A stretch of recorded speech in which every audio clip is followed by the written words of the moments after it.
Good evening, everyone, and I would like to thank all the public for coming here this evening. But it is 6 o'clock and I would like to call the Planning Commission from Monday, February 28, 2022 to order. The first thing I would like to do is roll call.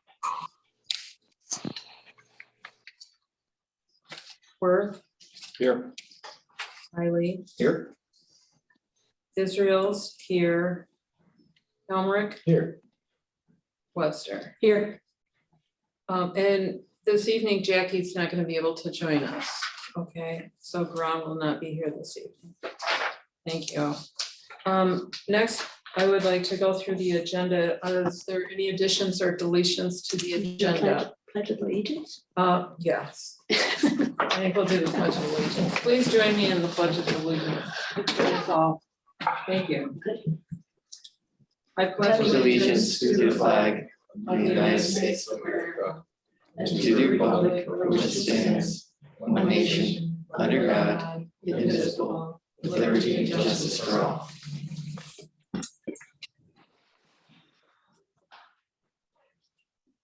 It's been a while.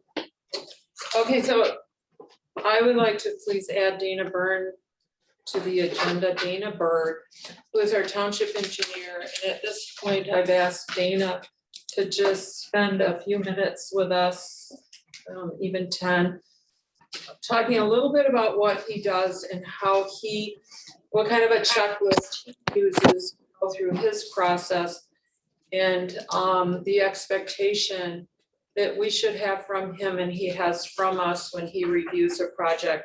I'd also like him to comment on what projects he should be involved in, which is probably all, but and if you have any questions, but I would like you all to meet Dana Byrne, our township engineer. Is that under new business A? It is under approval of the agenda, and I'm adding Dana Byrne. Is there? Yeah, but are you adding it under new business? I'm going to actually ask Dana to speak ahead of the minutes because of his time this evening, ahead of approving the minutes, okay? So is there any other additions to the agenda this evening? Or questions about the agenda? Hearing none. Move to approve with the addition of Dana Bird prior to the approval of minutes. Moved by Webster. Is there a second? Second. Seconded by Worth. All in favor, please signify by saying aye. Aye. Anyone opposed? No. Motion passes unanimously. So next on the agenda, actually, Mr. Bird, is, Okay, thank you for coming in. I know it was really last minute. yeah, no, that's fine. I'm glad to come in and introduce myself. I am Dana Bird, township engineer. I work with Brian Newhoff. Brian Newhoff's probably worked with Saugatuck Township for nearly 20 to 30 years now on various utility projects. Myself, I've been involved pretty heavily with Saugatuck Township for about the last 8 years. But yeah, I review developments within the township. Most things that come before you for approval, like commercial property, industrial property, private roads, multiple lot splits, that kind of a thing.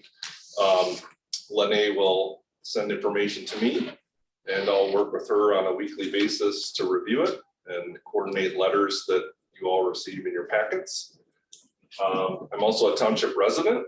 I'm also an elected member of the Township Parks Commission, so I wear a few hats in the township. So Brian Newhoff does plan review services for Saugatuck Township. We also do utility capital improvement planning.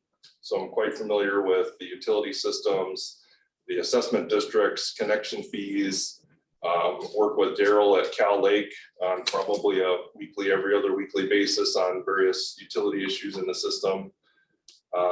Work with Daniel and township staff, seems like on a daily basis lately. Yeah. On several things. So Anything that's utility related or engineering related, streets, we work a lot with Allegheny County Road Commission and Craig Atwood and company there on various projects, not just things within the township, but things throughout the county. So what else? I guess things, so when I do a review of something that comes before me, I do have a checklist that I use to review those sites, but mainly I'm looking for kind of the engineering aspects of it. Lene will comment on the zoning aspects of it for planning, square footage, you know, compliance with the ordinance, and then I'll look for things like engineering related.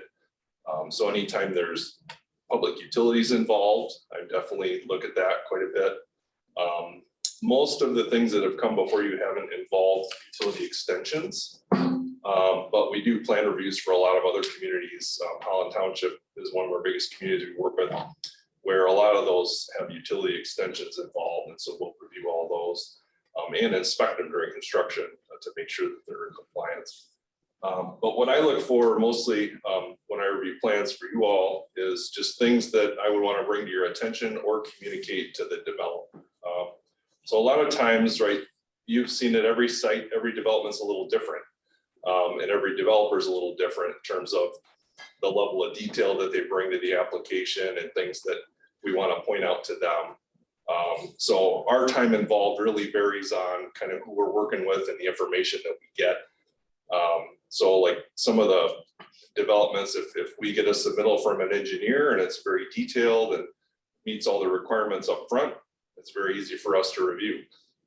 Sometimes we get submittals from folks that are kind of like hand-drawn things, and it's just harder to piece it all together. So we try and help them kind of fill in the details and understand what the township's looking for, what I'd be looking for in reviews. So I guess I don't, did you all have any questions for me, or if there's anything that, you know, you see in my letters that you'd like me to do differently, I'm happy to do that.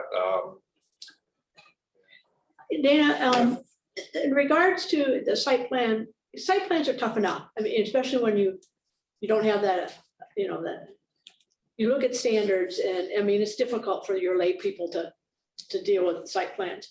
But when you look at the site plan and then it comes before us, you know, looking at the zoning ordinance and with Lene, but when a comment is made that it's not detailed, that to me is problematic. That tells me that, boy, we got a lot of issues going on here. And for me to add, as a planning commission, then add all these conditions, I think that's problematic. Unless I'm really speaking out of turn, is that if we have a problem with an enforcement and not, you know, Lene is only here once in a while, you know, once a week. But if we have a problem with the enforcement, then if the site plan is not sufficient, at least in your mind, then I, as a planning commission, will say, whoa, I'm going to have to put all these conditions on here, and now we've got issues.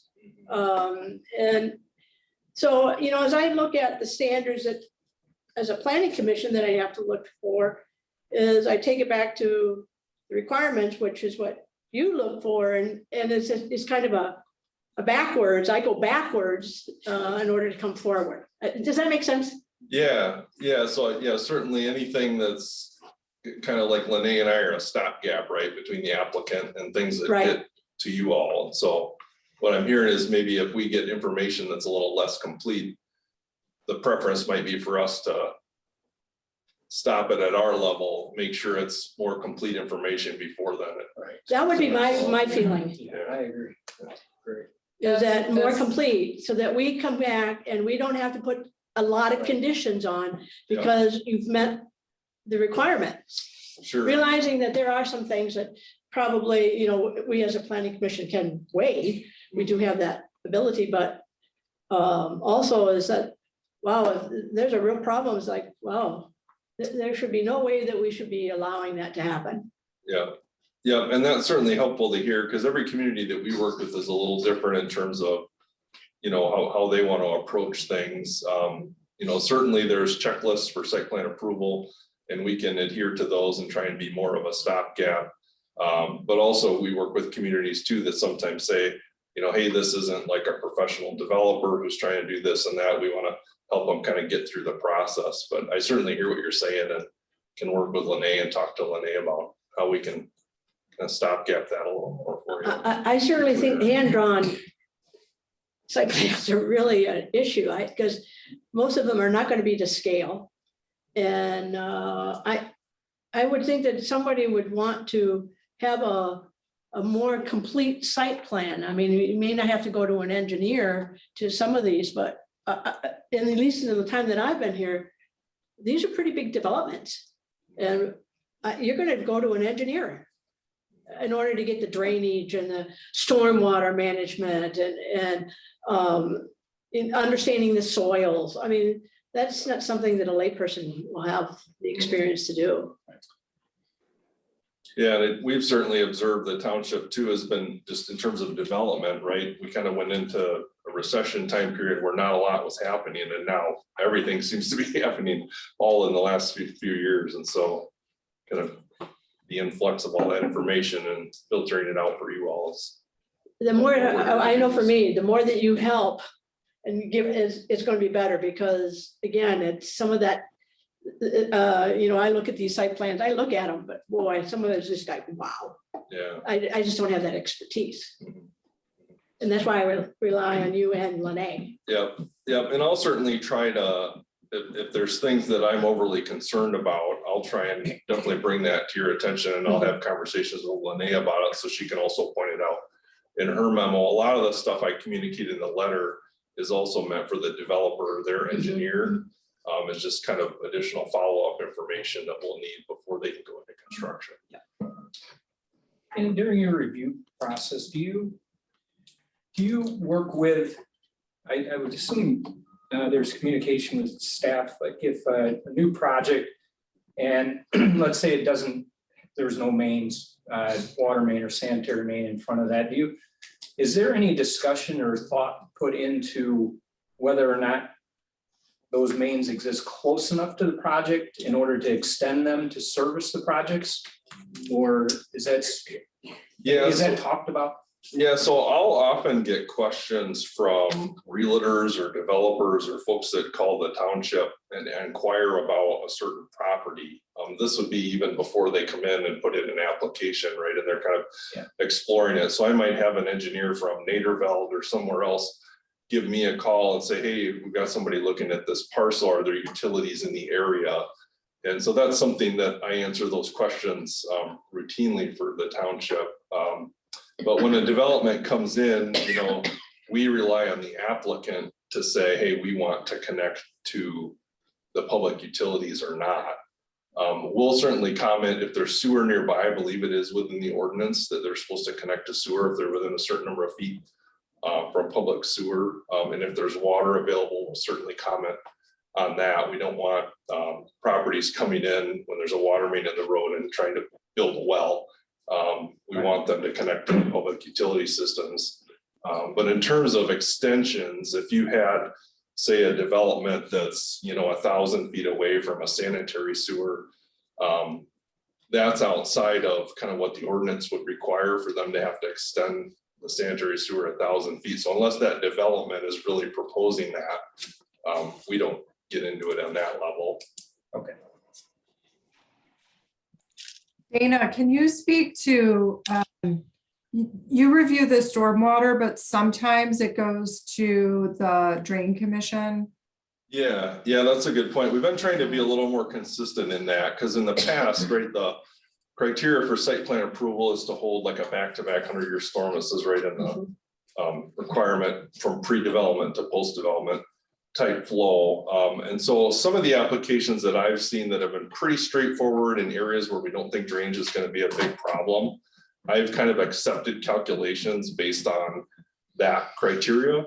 But other ones where we think there's going to be issues, we'll ask the drain office to review those site plans. And so the county drain office will do that as a service to all the townships within Allegan County on request. So there's not, I think industrial sites are required by the township ordinance to go to the county drain office. But on commercial, we've been asking the drain office to review on behalf of the township, just because they have a new standard out and they review drainage sites all the time. And so we want those drainage sites to kind of comply with the county standard and not just the pre to post development that's in the ordinance right now. So we are doing that with all commercial developments, and I think private roads now we're looking at trying to say, okay, we got to make sure people are managing their stormwater from a private road extension. So that's where I'll recommend or require that the drain office will give their approval of the site as opposed to just me approving it at the township level. I would tend to agree with that because again, our ordinance talks about drain and stormwater management, and you certainly, if it's a new development or I can understand the industrial or commercial, but you don't want it to drain into somebody else's property. So I think we need to be very careful about that. So I would support that 100% that it be reviewed for For every drainage. development. Yes, I do. I think so. I think it's Especially very if you important. don't know the use. I mean, that's another part of it, but that's, seems to be real relevant when the use is not understood. I have a question about, do you, after you meet with someone and you come up with these recommendations and you help them, do you do a follow-up review then to make sure they're in compliance? Yeah, so that's something what Lene and I have worked on quite a bit, trying to, once you all do an approval, a lot of times I think, the developers or people who want to build things in the township are like, yes, got my approval ready to go, and then they run full steam ahead. And a lot of times Lene and I have to contact them and say, wait a minute, like we needed this easement and we need construction drawings that we have to, and we need to make sure that you have your permits. So there is quite a bit of follow-up after you all make your approvals on whatever conditions, whatever things that in our letters, we have to continuously follow up with the developer on that. And then part of the process is before the township issues building permits or occupancy, those are the two kind of stop points among staff at the township where we can say, hey, do we have everything that we had requested and that you all had conditioned on approval? Okay. So Lene and I work with staff and everyone on that to try and say, what things do we need before there's building permits? And then what things do we need ultimately before there's occupancy? Because once you give somebody occupancy, you're basically saying, you're free to occupy this and go from there. So. A year ago, we had a lot of conversations about a condition or requirement for an as-built submission at the end of a project. And I can't remember, where did we? That was end up? regarding ponds. Was it just ponds? Yeah. I thought it was broader. Well, I believe what it was brought up, yeah, was regarding ponds. And requiring that if we do approve a water detention facility or detention facility, that it comes with an as-built drawing to show that they met the detention requirements. Sure. Yeah, and I know, like, for example, the grow operation down by the interchange that went in there, when they got near completion of construction, I know Lene did an inspection and I'll go out there and inspect it, and they had stormwater requirements and grading that they had to do. But usually it's sufficient for me to kind of look at it and say, did they build, about what they said they were going to build? Most communities don't require an as-built, an actual survey of that, because it gets into that question of, how much of a burden and cost do you want to put on developments for the benefit that provides. So certainly if there's a question about was something built, correctly, we try and catch that in our site walkthroughs before, occupancy is granted and the development's free to go. But there are instances where if there's a concern, you can certainly require that. Because like I say, you've seen a lot of things come before you and everything is different and everything's got different concerns involved. So, but yeah, I'm happy to at the review level, if there's a particular concern about something, Lene and I will talk about that. We're certainly available. And Dana, the as-built we've requested or if there's a public utility, right? You maybe. Yeah, that, yeah, so but if it's- there's a public utility extension, that's a whole another level in the engineer's brain. If you're, especially if you're extending a water main or a asset that's gonna be owned by the public, like a gravity sewer or a lift station. So if you did have a development that involved a public utility extension, that kicks it to a whole nother level of, we have to coordinate with the township to get state permits. So the state of Michigan has to permit public utility extensions. So we're heavily involved with that. And then the township has to basically sign off to Cal Lake when utility extensions are done to say, we as a township have extended this public utility. It was built correctly. You guys can take it over for operations and maintenance. So whenever there's a public utility extension, we're very involved with reviewing the design of it or designing it ourselves, coordinating all the permits with the state of Michigan, and then inspecting it and signing off on it before it would be accepted by Cal Lake.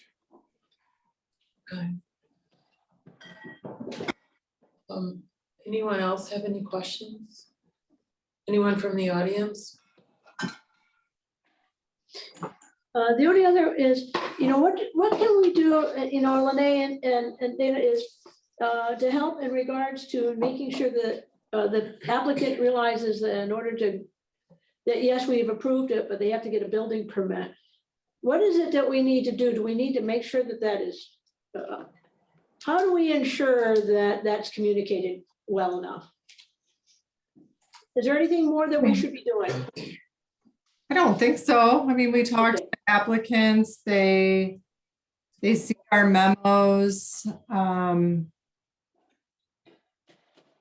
Okay, send them copies of the reports, and I mean, we could send them copies of minutes or approval letters. okay, so that doesn't Sometimes seem- it's just, we're dealing with people who've never done this before. And like Dana said, you've got varying degrees of kind of expertise and understanding. So Yeah, and I don't know that we've had a problem with people going into construction without a building permit. Okay. It's more the question of, can we start with something before we get you all the paperwork? So that's a conversation that we have a lot. A lot of times they want a foundation permit. Well, then you can put conditions on that, right? So it's just a matter of keeping things moving without being too much of a roadblock, I guess. Okay. So.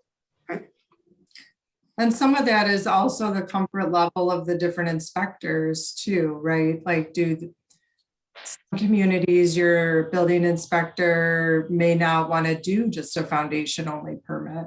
They might want more complete drawings and submission before allowing something to move forward. So some of it's just kind of a little comfort. Because we don't want a foundation to sit there for 5 years and never go any farther. Yeah. That could be a problem. We've never Yeah. had that around here. No. Yeah, so I mean, we're all here to kind of look out for the long-term interests of the township. I try and look 20, 30 years down the road with the things that we're requiring, developers to do, or with the requirements that are in the ordinance, is kind of to protect the whole community against growth that can go unchecked, review it, so. And one thing I will say that I look for is for me to be consistent. Consistency is really important when you come to these site plans and building and development and so forth. And if we're not at least trying to be somewhat consistent in regards to a site plan review and looking for those key issues that we know that can be problematic, then I think that creates a problem for us. Not only as a planning commission, but as the township. Consistency is really important in my view. So Dana, for all of us here, if we have questions about something, the best way for us to get those questions, if there's something that you would know, is to go through Lene, correct? We would go through Lene, and who would forward questions to you in case we have questions. Yeah, Okay. that's certainly my preference. Yeah. That would be Yeah. our preference too. And And I think it's really important to note that the majority of us aren't engineers. He is, but, so it's really helpful to have you here, and we are bringing in other staff who provide oversight services throughout the year. So you're kind of the first one. And I know I told you 10 minutes, but it's been a lot longer. And we really appreciate your time. I think we all learned a lot. And so that was really very nice of you to come in. Yeah. Would you Oh, recommend that on our, we're talking about establishing sort of some type of checklist for ourselves when we go through site plans reviews. So I think just a topic on that checklist should be the engineer's report. Right, Sure. for us, that makes sense. Okay, well, anybody else, are we? All right, well, thank you from all of us. Okay. Thank you. Nice Thanks meeting you. for having me. Say your name all the time. I'm gonna take off. So Okay, Okay, nice to meet thanks, you all. Dana. Thanks, Dana. Thanks. I should have probably told them our names, but they're right here. I think he knows most of this. Maybe. Okay, well, moving on, shall we look at the minutes from 1/24/22? Thank you, Daniel, for providing minutes. You're welcome. And especially because I think we can go through them quite quickly. Is there any additions or corrections or anything on page 1? No. 2, 3. Assuming everyone's read them, so 4, 5, 6, 7, 8, 9, 10, 11. Page 12, motion. And page 13. I have one addition to motion number 5. It says the motion was made by Webster to postpone a decision. I would just say for the 6 commercial warehouse buildings at 3500 Commercial Boulevard in the C1 district. I would add that. Okay, perfect, that's all. And just so that it's identified, to have the applicant meet all the requirements.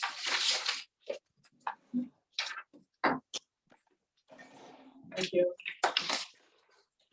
All right, a motion to approve. Yes. Motion to approve with addition on page 13, under motion 5 to include the address, I think, basically. Yeah. Mhm. Okay, I'll moved second that. by Webster, supported by Eiley. To approve the minutes with the addition of number 5, the motion to add the address. That's a clarifying area. Thank you. All in favor? Right. Anyone opposed? Motion passes unanimously.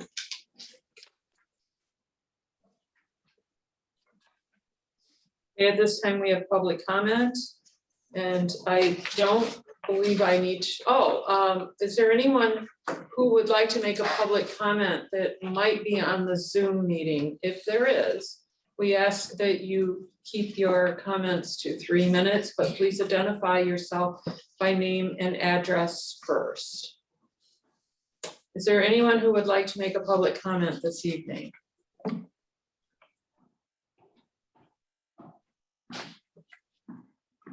Hearing none, I would like to say that public comments are now closed. Moving on to number 6, new business. Tonight, we have a public hearing, special approval use and site plan from Albert Blumart. Am I saying that right? Blumart? At LB's Green Mitten Marijuana Facilities for Class A grower, 6764 Just Barnes Drive, Unit 11, Zoned 11. Oh, zoned I2, 20-2. No, I1. I1. Can't see this very well. Okay. Zoned I1 20-233-011-00. Okay. Lene, would you like to introduce the project? Sure. As you mentioned, this is a request for special approval use. It's a public hearing item. As part of our special approval uses, we also require a site plan. But what's unique about this project is it's within an existing building. The building is built, there are no exterior changes proposed. So we've waived essentially the site plan requirements other than the items that you have in your packet, which help us determine things like security and odor control. So that's why there's no full site plan in your packet. This is also one of 2 marijuana grow facilities within the building. There are several different units within the one large building. You'll remember the Afficnato is also one of them. I believe that's in unit 15. They also did not have a full site plan review, again, because the building is built. We have standards for marijuana growers in the township, and so I went through those standards. First standard is that the property is set back from property line, it's screened or buffered with or landscape screening to minimize light, spillage, odor, or noise that would affect adjacent properties. There is a distance more than 500 feet from any residential uses or residential zoning. So it's not close to any of those types of uses. The site is within an industrial park. No fences or walls, but the building itself is secured. It's not a retail site. Again, it's a grow facility. So there's, other than the lighting is all within the building, and they have proposed odor control mechanisms. Number 6, applicants must provide a plan for storage and disposal of marijuana to minimize the risk of theft. The security plan has been provided. It's hand-drawn though. It's not as comprehensive as we've seen from other applicants. So I think it would be important to hear from the applicant. I know that they're working with a security company. Oftentimes with a security plan, you'll see that there are background checks for employees. That's from Dave. anyway. You'll see that there are like key cards for any entry. There are several cameras that are in place, and the state has requirements about retaining all of the recordings for any of the security systems. So some of that will be handled by the state, but I think it's important for us to have an understanding of it as well. I did communicate that with the applicant, and I'm sure they're prepared to speak about it. Number 7, no marijuana may be stored overnight outside in an enclosed building. By way of example, and without limitation, it's unlawful to store marijuana overnight in a waste bin. They're not proposing any outdoor storage. All the containers, everything is kept indoors. There's no outdoor refuse even shown on the plan. Number 8, signage is subject to approval. Signage is not depicted on the site plan or in previous renderings. The applicant shall adhere to that standard. If they do later come in with a sign, maybe they want to have a sign on the door or something, we would have to review that. But right now they're not proposing any signage. Number 9, co-location and stack licenses are permitted in accordance with the state rules.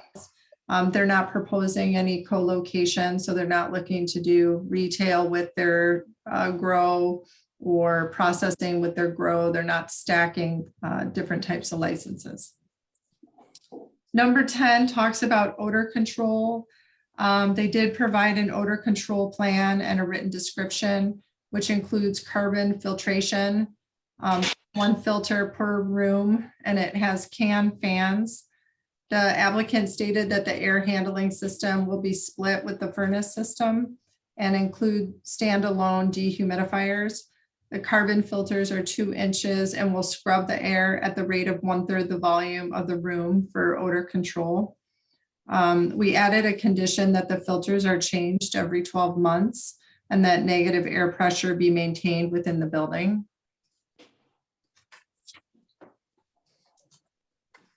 next standard is about connecting to public water and sewer and complying with the state regulations. I know the township engineer had a recommendation as well that there's in his report. So I want to make sure that any standards that he's included would be discussed and part of any sort of approval. But with those standards and provided that they're met, we would find that this standard is met. They are on public water and sewer. And then the 500-foot requirement and that standard is met. In terms of site plan, I mentioned that this is an existing building. So many of these standards have already been addressed when we did the site plan review. I did note that all the activities are conducted within the building. And there's no new lighting, there's no new landscaping. We don't anticipate any electromagnetic or radio frequency interference or disturbance. So I believe that all of our site plan standards have been met, and they were met, at the time that the building was constructed, as well as the architectural review. So in terms of the site plan for special approval uses, we find that the standard would be met once all the conditions have been addressed, that the use would not change the essential character. The character is industrial, and this is an industrial use, that the use would not be hazardous to adjacent property or involve uses, activities, materials, equipment, which will be detrimental to health, safety, welfare of persons or property by traffic, parking, noise, vibration, smoke, fumes, or glare. The applicant is complying with the conditions. I think we should just check on and talk about the safety element, but they've provided the odor control. They've of course, they're going to have to meet all the state rules and regulations. Everything is internal to the building. Don't anticipate any traffic or in terms of parking, there is parking on site. And then number 4, the special approval use shall not place demands on public services and facilities in excess of capacity. We're not aware of any known additional demands in excess of the capacity that our public safety department has, or this would not put additional pressure on our public water sewer system. So we found that the applicant has adhered to our standards, although I do think that we should talk about the safety element. But that if you were to move forward with this, we did suggest some conditions that you can modify related to the security plan, that we get a full copy of that, and that's reviewed by the planner prior to any building permit for the interior. That the odor protection and security and waste disposal be built as per the plans. That negative air pressure be maintained at all times, and that the carbon filters be replaced every 12 months.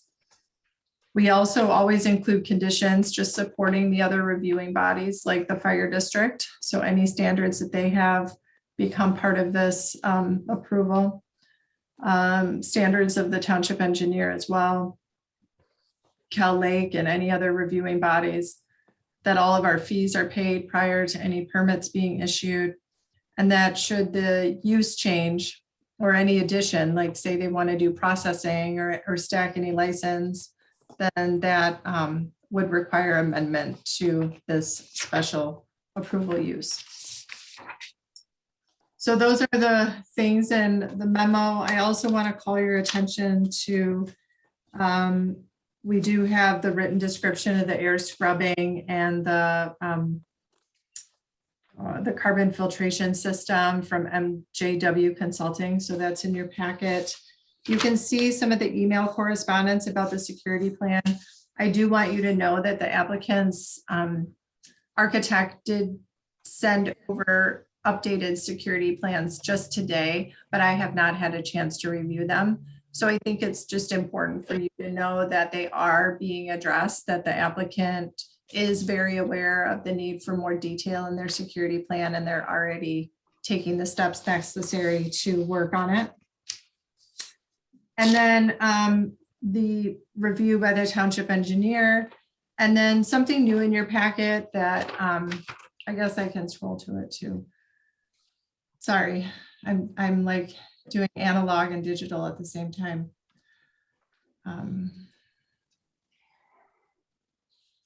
A lot of these plans are just interior building permit drawings for the grow facilities, so I didn't, get into detail like our building inspector would.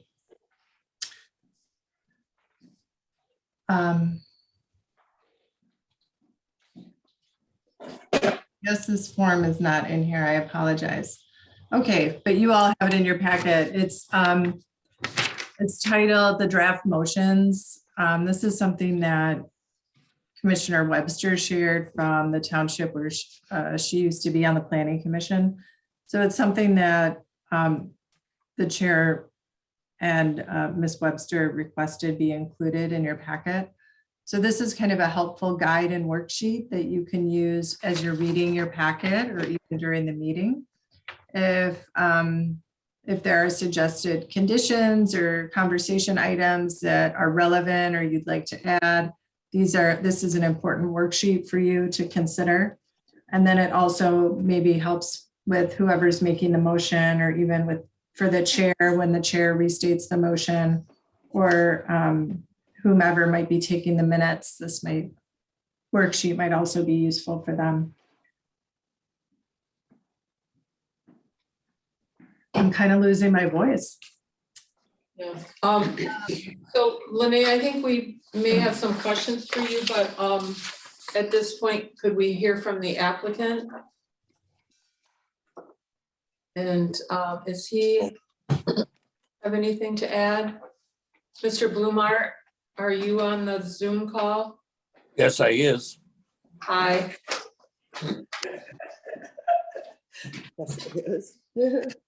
Would you like to add any more information to your request this evening?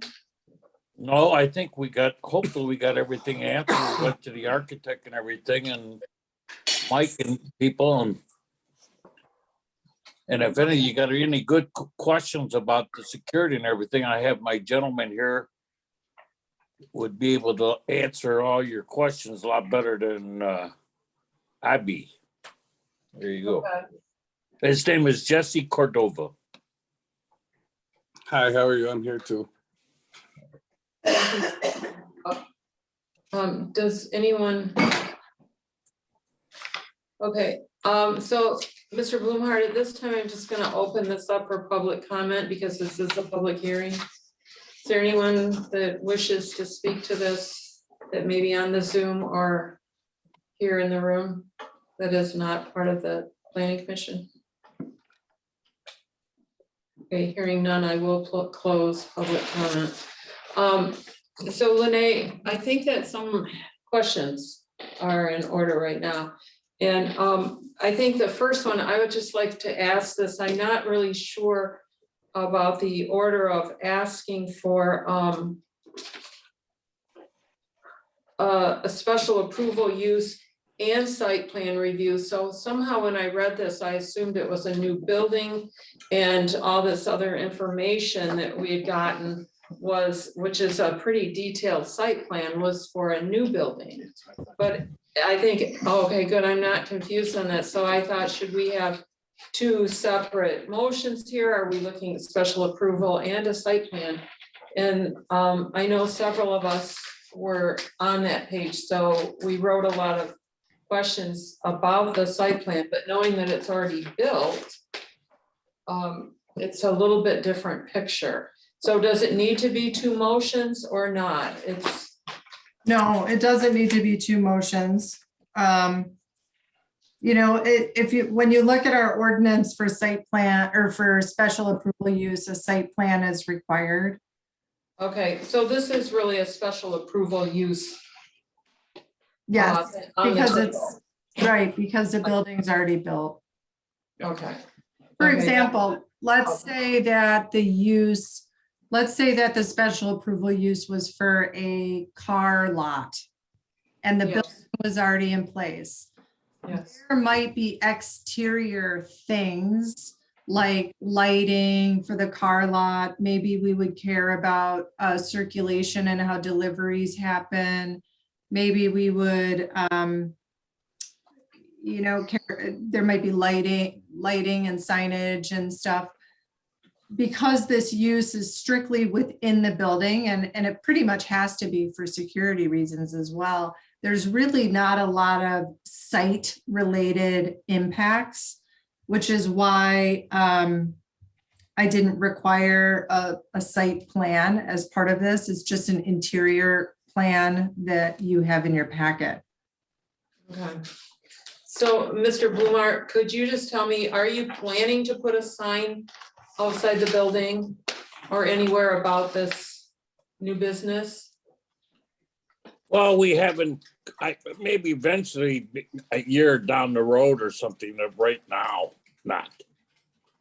Okay, but it's understandable to you that if you do have a sign that you have to come back to us for approval of that? No problem. So any questions, I think, or I'd like to open it up to commission discussion at this point. Who would like to start? I just want to make sure, I did put in here, and I guess I could have included even more about it, but in my review memo, the last sentence, the building is built, therefore the site plan submittal requirements have been waived by the planner. I did put that in my memo. I maybe next time I'll underline it or something or add more, but I was hopeful that that gave you a little bit of guidance here. Okay, I didn't see that actually, but, okay. Any questions, Michael, Dave, John, Denise? Yeah, I just want to clarify, Lene. This would be the third functioning growth facility in this complex. Is that correct? Well, so not on the same property as the Hercules, so Right. that's in That the, would be a fourth. It's adjacent, but it's not part of Right. just. and then we have the Chris Cubbage, Right. but they're not open. They don't have any occupancy permit. I haven't even been inside that building. Okay. So that is not operating, and that's in the building adjacent to this building. So it's in the other, across the street or across the parking area. And then there's Affectato, which is 4 doors down in the same building. So that would be the only grow facility in this building. I'm also not sure if they're operating right now. They did receive permits, but I know that their store, I don't even know that their store is open. It's kind of opens and then closes. Do you know Yeah. with the, because I know Cubbage bought several of them. Cubbage bought the entire building Right. across the driveway from this. But we don't know if his plans have changed or if he's going to move forward with. I know he's making current it on operational as a his, growth. Okay. yeah, I know he's current with his application fees at the township, but I have You know, I not. should have thought to ask him. He was in last week paying his taxes, but I Oh. I was concentrating on that. Okay. So Okay, it's, I should also mention, this is the only zoning, this area, this corner of the township. That has 3 things. It has the zoning for grow facility, water. land that's 500 feet residential, and it has municipal water and sewer. Right. This is really the only place where we could have grow in the township. And so that's why they're clustered in this location, I'm imagining. Okay, thank you. And the state doesn't have any regulation or that you can only have so many grow facilities in a certain location? No, Okay, thank you. no. Lene, I guess for my clarification, and your review for number 6, where it says review of the utility plan and stormwater detention by the township engineer, but that would have already been done, correct? For if this is an existing site? Right, so that was done. I do note in Dana's memo that he does want to see kind of the as constructed water service and sewer laterals, but that's kind of post-construction. Dana did do all of the utility reviews, but at the time, this building, the use was kind of warehouse storage. So because it's transitioning to this grow, he is asking for the same things that he asked for with Aficionado, where the oil water separator is in place, where we're looking at, you know, the sanitary lines and, you know, and he's asking that the sewer line is correctly depicted on the plans, like he noticed a difference in the condo documents. And then he's asking for a description of what the wastewater would have in it. Just if there's any chemicals being used or anything that might change or impact our, the way that we process solid waste. We want to make sure that we're aware of what kind of chemicals are potentially in that wastewater. So those were some of the highlights of Dana's comments, but yes, they like the full engineering was already reviewed at the time this was built. So, and then are there, I'm sure the state has requirements on a number of things for the grow facilities, but we reviewed or actually got a tour of the Hercules one, and I think that the wastewater that's discharged from the site was actually very minimal because they recycle the water. Yeah. And does the state require those types of processes to handle the watering and do they have like set processes that people have to follow in order to get approvals through the state? I'm not aware of their set process that way. I think there are probably different levels of review if it's medical or recreational. You know, there's probably some different bar that has to be met, especially for medical. And I think that the growers are doing the water recycling on their own just to save money, really, and have a more closed loop system. And they like to market that even, that, you know, this product was grown with, you know, 80% recycled water, or that, you know, that you're good stewards from an environmental standpoint. People look for that often when they're choosing their brand. So, and I asked that because even like regarding like the security plan well, it sounds like it's been submitted, but it hasn't been reviewed, but the state has, they have specific things that must be included with that before they would ever get approval to operate, correct? It would be. Yeah, the state comes out, yep, they come out and they look, they make sure that you have all your cameras and that they're connected to a server and that your server saves the tapes and the recordings for, I think, at least 7 or 15 days before you can record over those tapes. They require that cameras are placed in certain locations, and, you know, if it were a sales place, you know, by the register, by all the doors, I mean, here probably, and by all the doors and in the different grow rooms. So there are some requirements at the state level, and the state won't sign off until those are met as well. So there are quite a few checks and balances. We had talked about, wanting to have all these requirements met and not have very many conditions on the final approval. But it sounds to me like that it's got to go through the state of Michigan before, any approvals are given regardless. So as a planning commission, we could be comfortable with not seeing those at this point, or? Yeah, I mean, I'm not concerned with I'm not concerned, and I think that's why I suggested that, an approval could be granted with some of these conditions. I'm not concerned about, having the final sign off on the security plan.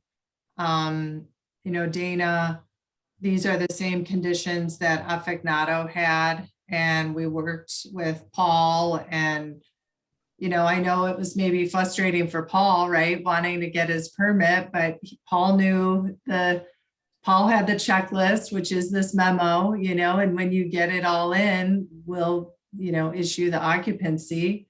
And then even once we issue the occupancy, the state has to do their review. And then the state gives us an attestation, it's called. And we have a certain number of days to sign the attestation to make sure that we're okay. So even after the certificate of occupancy, we still have one more level of sign off at the state.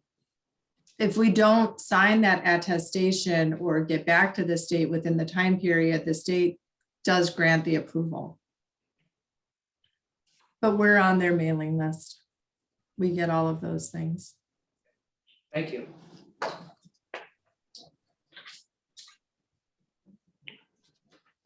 Lene, is there any reason for the county health department to review this application?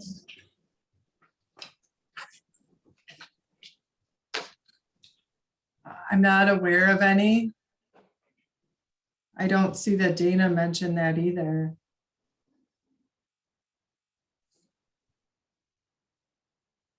I just thought if you're growing medical marijuana, would you not want your county health department to review that? And is there any reason for our buildings operations person to review this? Because I know that the structure was there, but now we're doing internal structure. Oh, sure. They have to get a building permit. Yeah, that's one of the conditions is all the local, state. I didn't see that on here. Yeah, I see local, state, and federal. Can we add county to that verbiage then? yeah, I mean, yeah.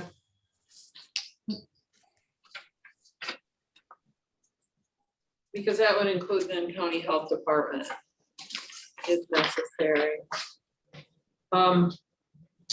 Another thing I wanted to ask Mr. Blumart about is on your application for the medical marijuana facilities application, the one that has the check boxes that you signed off on, I believe it's 2/7/21 or 12/7/21, sorry. So it would have been December 7/21. You checked several of the boxes, but one of them said to include written consent for the township, fire district, or law enforcement agencies which serve the township to inspect the facility at any time during normal business hours. And you did not check that box, but you signed the sheet. And I would just like to suggest that you redo this sheet. It's section 4, the fee is on there, and check that box, because we would like to be able to have the permission to inspect it to ensure compliance if necessary. And then the other piece on there is proposed signage. And if you're not going to propose signage, please indicate that you are not planning on having any signage at this time, so that when you do decide to have signage, that you will come back to us. And also please check that you are going to seek approval from the Saugatuck Township Fire Department in accordance with the International Fire Code as referenced in the township ordinance. Those would be important boxes to also include. Does that make sense?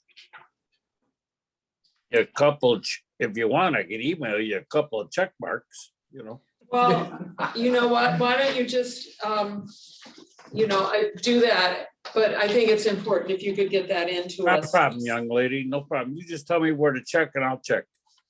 Okay, Well, I'm glad you brought it up because it does beg the question, why were certain boxes not checked? yes. And then there's one with a question mark next to it. So let's get it. So if you Thorough. want to stop in here, you could ask for Daniel or Jennifer. How about, Jennifer's at the front desk. How are you gonna She be would- there tonight? Come on over. We like it when our applicants are in person. Anyway, that's very I'll stop helpful. by tomorrow. I'll bring a new Okay, pen and with. Jennifer will have that for you to check the boxes, and then we'll just ask you to put your initial by it. So you can update what we have, but I would really, I think that's important. And,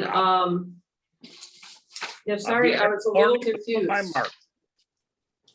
What? I'll be there in the morning to put my mark. Okay, thank you.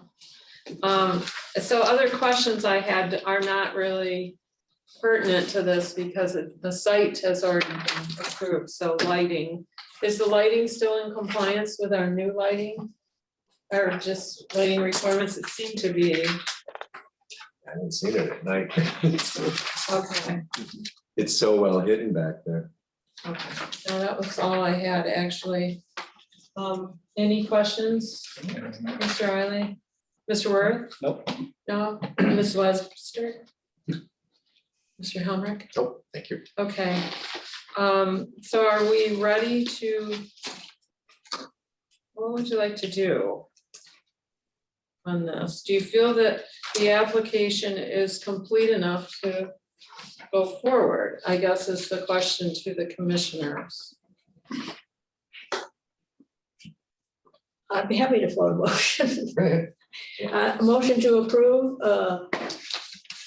the SAU for marijuana growth facility at unit 116764 Just Barnes in an existing building in the light industrial zoning district, finding that on January 3rd, 2022 site plan, the narrative complies with the applicable zoning ordinance requirements for special use and site plan being section 4747 and section 4692, and add the following conditions: that a Class A cultivation license is required. Approval, review and approval of a detailed security plan. Update any water and sewer connection permits as required by the township engineer. That all agencies at the, let me get the right words, local, county, state, and federal requirements are reviewed and approved prior to the issuance of the building permit for a medical marijuana grow facility. You want to include that all fees are paid prior? Isn't it automatically understood? Why do I have to include that? Isn't that just understood? Well, so here's our conundrum. I mean, earlier we were talking about how do we make it easier for the applicants to know what's expected of them after they go to planning commission, before they go to building permit. We use this list as kind of a cover ourselves, like, you knew this, you've got this report, you know that that's a condition to your permits. We put all of this in there. Yes, again, it might be repetitive. It might be something people should just know, but it's important to be able to fall back on all of it and say, not only did you have this at the meeting, but we gave you a copy of this report in advance. It's part of the motion and part of the minutes. We're not going to issue anything until your fees are paid, until all the reviews are done, until you've complied with what the fire district said. Yeah. So that's fine. I can add that. I just think it's somewhat redundant because I didn't then understood that you have to pay the fees, but okay. All fees shall be paid prior to issuance of building permits and certificate of occupancy. Any change or addition to the use mix requires amendment to the special approval use. Did I get them all? Now, I Or you didn't, get the I didn't negative. call out the air- fire department, I just said agencies. Okay, I mean, again, thinking that that's an umbrella, that's everybody. That's Yeah. you, that's an engineer, that's fire, that's whatever.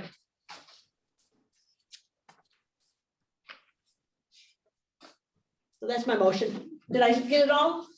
you didn't get the negative air pressure and Oh, I'm sorry, I forgot about that. I'm sorry. I meant that. I have that down.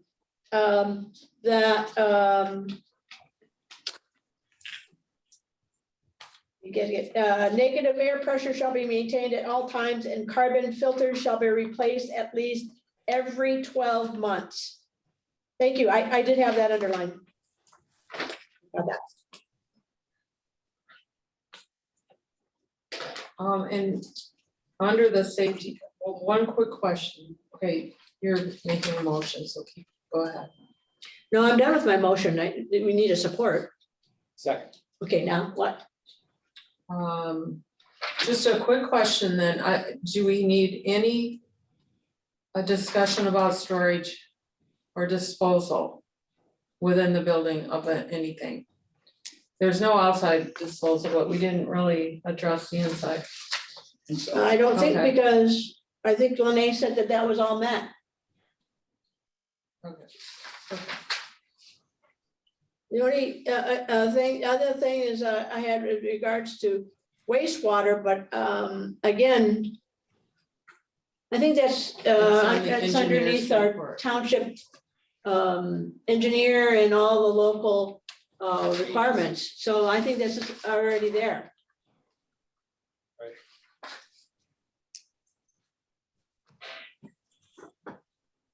Same with stormwater and all, everything.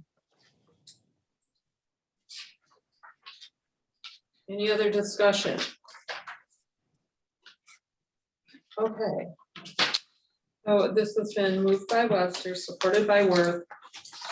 In the motion to approve the SAU for marijuana grow facility at Unit 11, 6764 Just Barns in an existing building in the light industrial zoning district, finding that the January 3, 2022 site plan and narrative does comply with the applicable zoning ordinance requirements for special approval use and site plan being section 40-747, which is marijuana businesses, and 40-692.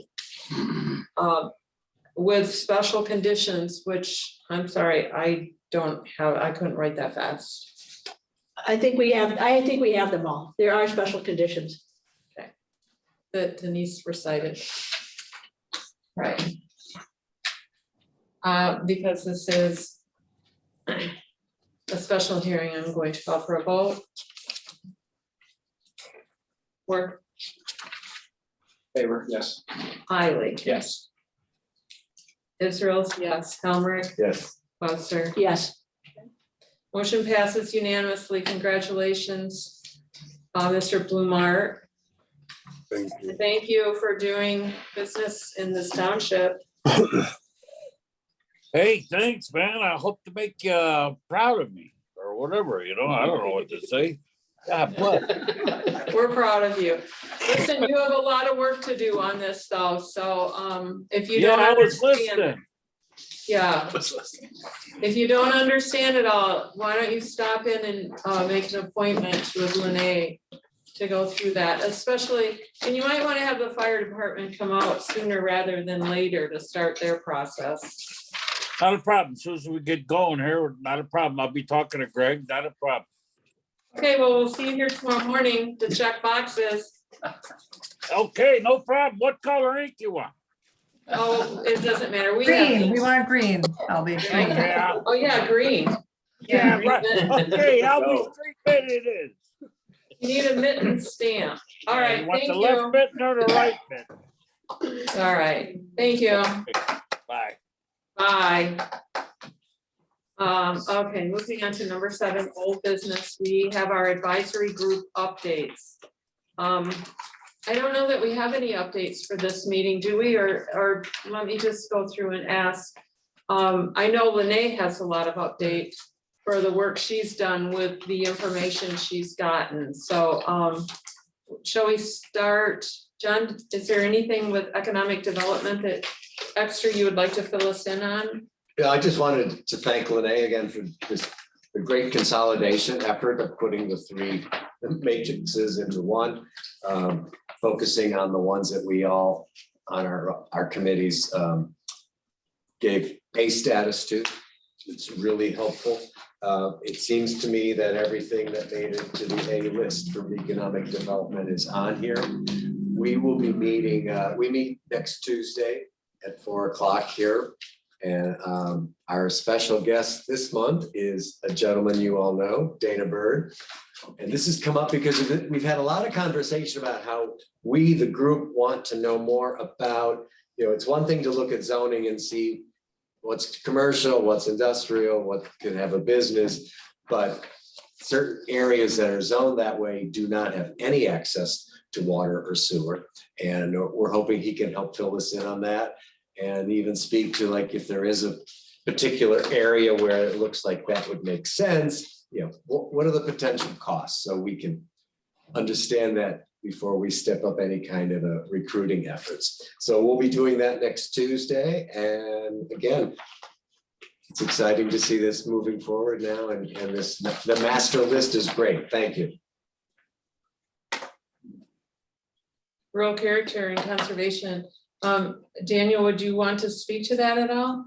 Yeah, I'm trying to think if this is the most updated list. We went over this in our group, and I think we made a lot of progress in dividing up projects, because I tend to get a lot of the projects. I tend to get assigned a lot of the projects. So I think that our group kind of stepped up, and some people identified themselves as wanting to kind of spearhead things. I did add a possible billboard ordinance, because we have been talking about tree preservation along the highway. And if there is an unlimited number of billboards allowed in the township, that's definitely going to compromise our ability to preserve trees. So there are certain townships that have limitations on the number of billboards that can be on the side of the highway. And I thought that might be something interesting to consider. I don't believe we have a billboard ordinance presently, so that's probably going to be like a C item. It's not identified to anybody of my group at this point in time. We kind of have a full list, but I did want to kind of put it on the radar as a kind of additional next step. Why would that be such a low priority? It's just, we don't have the bandwidth right now. We got a lot of ideas going, and I don't have anybody to review it. So there's no restrictions on the number of billboards along Blue Star? Not that I'm aware of. Wow. I thought we'd added that not as an aid to economic development. Billboard? Oh, you might have. I added it to rural character. Sign ordinance. I don't know. Is that billboard necessarily though? Sign? I thought that included it. I'll clarify Yeah, that next thanks. week, but we did talk about it. Yeah. Have you reviewed the sign ordinance related to billboards? I mean, I haven't received a billboard request, but most places don't allow billboards because they're We called actually own one. off-premise signs, so. The township actually owns one and collects rent leases it. Where is it? I think it might be the one that's, you can see from the dog park. It might be, Because there's been a request to get rid Yeah. Oh, of it's it. along but the, it's so a- inner- 196? along Yeah, 196. but I I think thought you were talking about Blue Star. no, I meant specifically I-196. Yeah. Okay. Oh, Is Yeah, that- specifically okay. I. Isn't that state There's regulated? no Somehow No, it I should be thought I locally heard Blue regulated. Star. We talked to That's what I MDOT, and they was let us assuming. know that. What we It's all highway. Can't control I-96. Yeah. Well, like I said, we own one of these billboards. I know. But It's we, controlled I by don't people. believe we State- have. State property. So you're talking specifically about what, so there's confusion about Blue Star versus I-96, and according to Daniel MDOT, the township can, you can regulate that along a certain boundaries, I'm assuming? Yes, they said that local ordinance can regulate the Wow. number of billboards on the interstate. Really? Cool. Yeah, That's interesting to know. Yeah. And the And the interchanges amount also of change. light on the billboards too, is that I would hope correct? so. probably, because you'd probably want lights mounted on top with downward light as opposed to light shining up? That would be a state thing. You would think it for would, Highway but- safety standards, you know? I don't know, but you know how they have those flashing billboards now? Yeah, And, okay, that's kind of interesting. wow. Okay, It also came up relative to the interchange areas. Yes, Because those are kind of more billboard like. Correct. You know. okay. interesting. Can I make a comment on rural character Yes. as a member of that committee? Yes. Joe? I just wanted to say, I know, Lene, you explained why you took the A out regarding the Natural River Overlay District. I'm just concerned, I guess we'll talk more about it at the meeting next week, because I think the expectation from the board was when we asked the planning commission to, report back on the possibility of, if we extended it, where could we extend it? And also maybe seeing if the city of Saugatuck was interested in doing the same. So I just want to make that comment that I hope it is something where the board hears back, maybe in what month are we in? I guess by April, I would say. If we get- Is it possible for some of that to be kind of like put in writing or something, what the board is specifically asking and who they're asking to do it? Because I remember last month when this was on the agenda, there was just confusion about why is this river overlay overview on the agenda? I thought it was clear. That came up after the historic district report was submitted. And that was sort of the response by the board thanking Mr. DeFranco for all the work and great, Right, the skill in producing that. And then said, but we felt at the time, the focus should be on extending the Natural River Overlay District. And you spoke very much about that, I guess, at the PC meeting last month. I think. right. But the PC members didn't understand where that came from, why that was on the agenda. Yeah, Okay. right. And then Get to the minutes. I'm sorry. I did not know that the board asked for more. So. I didn't either, yeah. Well, I think all we were asking for is either a recommendation or what would extending it look like? Where would we extend it to? And what actions are needed to make any of that happen? Yeah, I think this is me stating that I think that needs some thinking around it. So, I don't know what the implications are. Yeah, me too. Yeah, it's like- And why is that coming Why to is the this- planning commission right now and- Why is it important and what will happen if it gets okay? or not okay? Yeah, exactly. Right, Kind of needs some background. I mean, I can weigh in a little. There was some interest from the city. But the side of the river that would fall under their, river overlay district is all protected. So they have no real immediate threat of any kind of development happening along that side of the channel.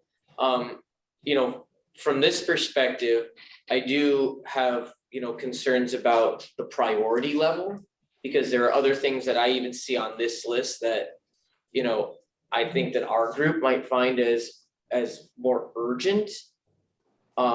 So that's just kind of, and there might be other things from other committees that might be more urgent. So I just question, what is the priority level of extending the Natural River Overlay District? I'm not saying it's not important. I'm just wondering, what is the level of urgency in extending it? That would be my kind of open question. What's the point of extending? Well, it does add, so it's like, so for instance, like Lene pointed out last time, the reason it was created was because there was a federal and then a state designation on part of the Kalamazoo River that runs through the township as a wild and scenic river. And with that comes federal protections. So what the overlay district essentially did was just mirror those federal protections from development. Okay. So like you can't just clear cut the trees in front of your Okay. property and on the river. I'm trying to think, it's not terribly onerous. But it is something like you can't just cut down all the trees. Gotcha. You could Okay. still have a dock and everything, but those protections don't extend along the channel. And I would say that probably that area does kind of, fall into that wild and scenic category just because of all the preservation over there. And without those regulations, anybody there could just chop down all those trees and it might, that could destabilize the bluff there. Oh, yeah. So there could be good reasons for extending it, but again, like the priority level. I think it's something good to keep on our radar, but I don't know if it's the number one right now. Well, if we don't do it pretty quick, Yeah, there'll be then no we're reason at to risk do for it. somebody cutting all the trees down. Well, that's why I said I posed it as a question, like. Well, how we- maybe the, Do give it a could the stat. rural committee, could you guys, I mean, could you pull up an aerial and mark where you'd want this overlay to go and where the uses are? Yeah, Yeah, I think, like, as I said, let's make that a specific conversation next Friday. okay, I just think it maybe as if the committee, like I said, more discussion at the committee level may help provide a framework. So okay. what are the standards and what's the rationale? Like, what are the characteristics of the land that would now be part of the overlay? And maybe try to find some parallel there, the land that you're adding to the land that's already in the overlay. Like, what do those lands have in common from maybe a natural feature perspective, just so we can make the case that it makes sense to extend this overlay. But if Yeah. The risk an is overlay if where it's something bad already, happens, it's irreversible. Yeah, and it does have a recreation component too, the wild and scenic overlay designation, like it's preserving it for recreational use. So, I'm thinking too, like that, there might be an argument there that that channel area is often used for, kayaking and paddle boarding and things like that. We're up and any down of that. those statements that you can make help, and we can put them in the ordinance. Okay, I just didn't feel like I could tackle this on my own right. No, and I don't I think heard we you on should. that. I understood you on that. That's why I said I think we could get more support and work on this done from the advisory committee. I We go appreciate up and that. down that river all summer, and I can't imagine anybody doing anything to any of it. I mean, it's just. Are you on that committee too? No. No. Do you want to be?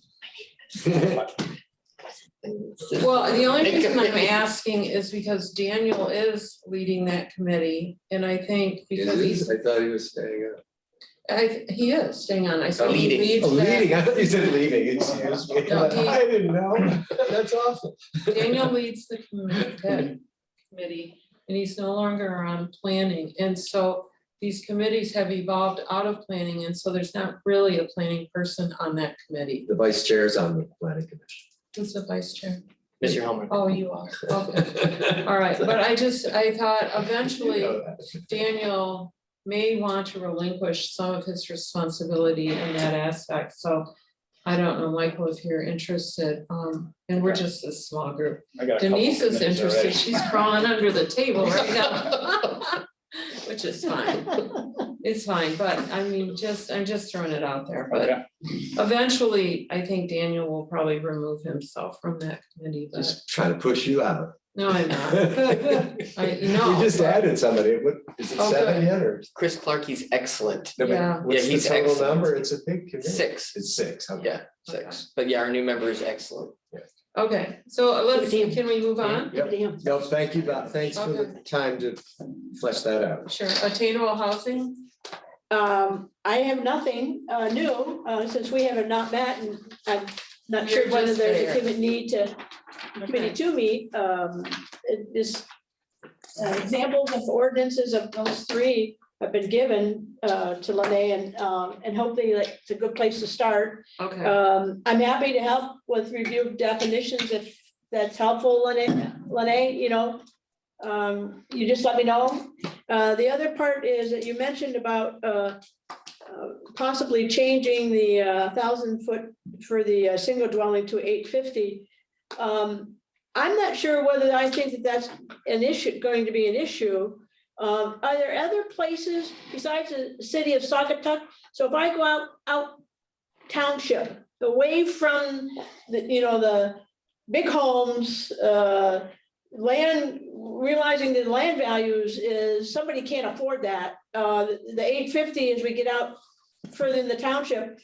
Do my neighboring townships also have, or 850, like Lake Town? I Any other haven't done that research, but I might They have 1,000. give that back, toss that back over if you want to do. 2 acre minimum. Okay, I can look at the townships that border our townships and see what theirs is. Yeah. I understand about the city of Saugatuck, because realizing that if you're trying to attract people to come here to work, they're probably going to stay closer to this end of the township than other places. And Likely. I think Douglas too, I'm meeting with the 2 city planners tomorrow morning. Okay. So Okay. I'll just ask them this, and maybe they did some of that research too, Denise. Okay, I will check on that. I know it's something that Ryan, when Ryan Kilpatrick came 2 years ago, it was something he called out in his presentation. And he probably maybe has a list as well. I don't think that we would be unique in that we're gonna reduce that a little bit. And it's just the ground floor, right? So you could always go up if it's a second story too. and so I'm not sure if I think that that's going to be an issue, a Okay. big problem, unless, of course, your general public comes in and say, no, but from the advisory committee, I don't think that any of us would argue with Okay. that. Okay, thank you. I just didn't want to like go rogue and not have a Nope. conversation. Nope. Hey, Lene, do you have any sense?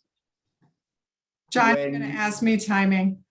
Well, I just want, when you think you/we might be ready for the first public hearing that could address a handful of these? Well, I think we should go through them first before we before we ask for that, don't you think? When we did the ponds, did we see that as a planning commission first and then went to public hearing? I think so. Yes. I would follow the same, as I think what are you so. suggesting as the ordinance? Well, the same Change, and then- question still. Pardon me? It's still the same question. We're probably going to want to have like a work session because this is a lot to go through in one night. Oh, yeah, Because you're not just going through your committee, you're going through all of them. right.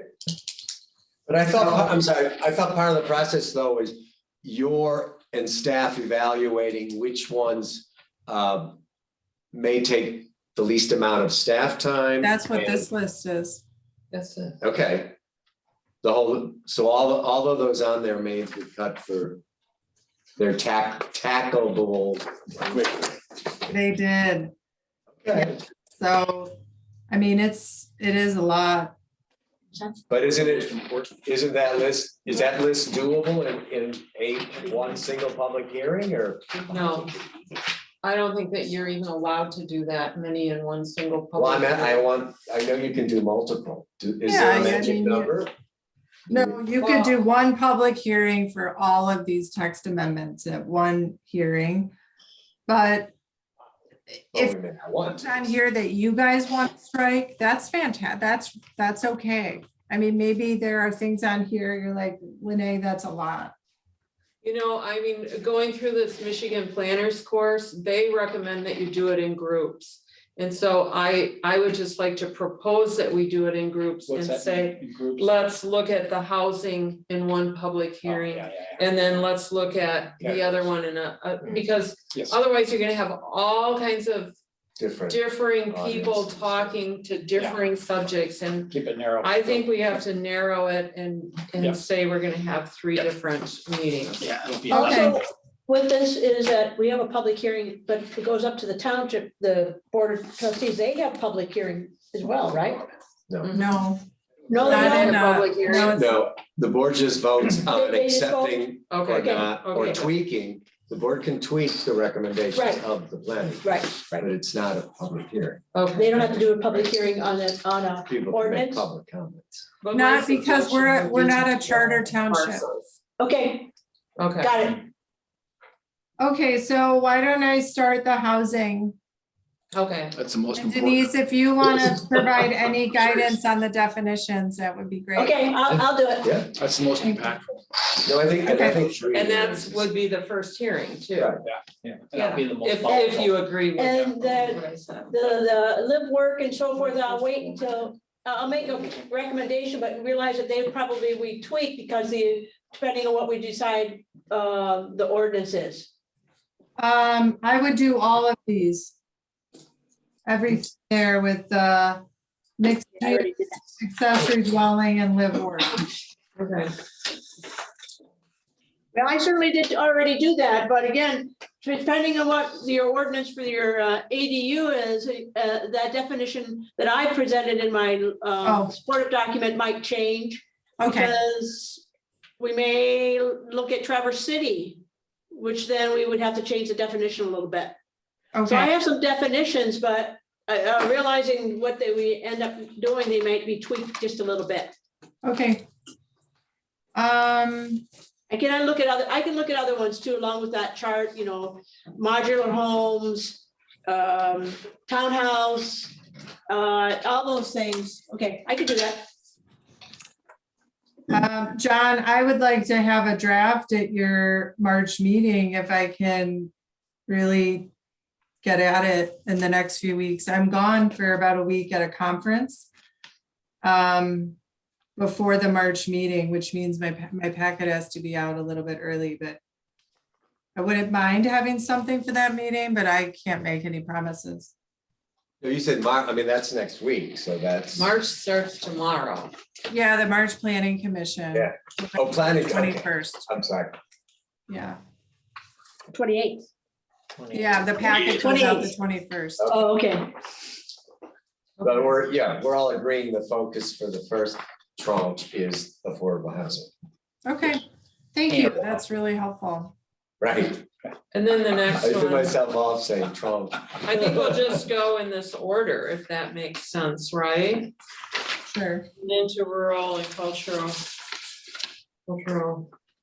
preservation. John, did solar not make your list? Because I took it off ours because I thought it was gonna be on yours. It's on the list, but not a priority. You didn't make A, that was. Oh, we didn't make it. Oh, okay, I see. Yeah, there's some Bs and Cs that we're still I got you. keeping our eye on. Okay. Okay, this is economic. We're gonna put in a coal plant.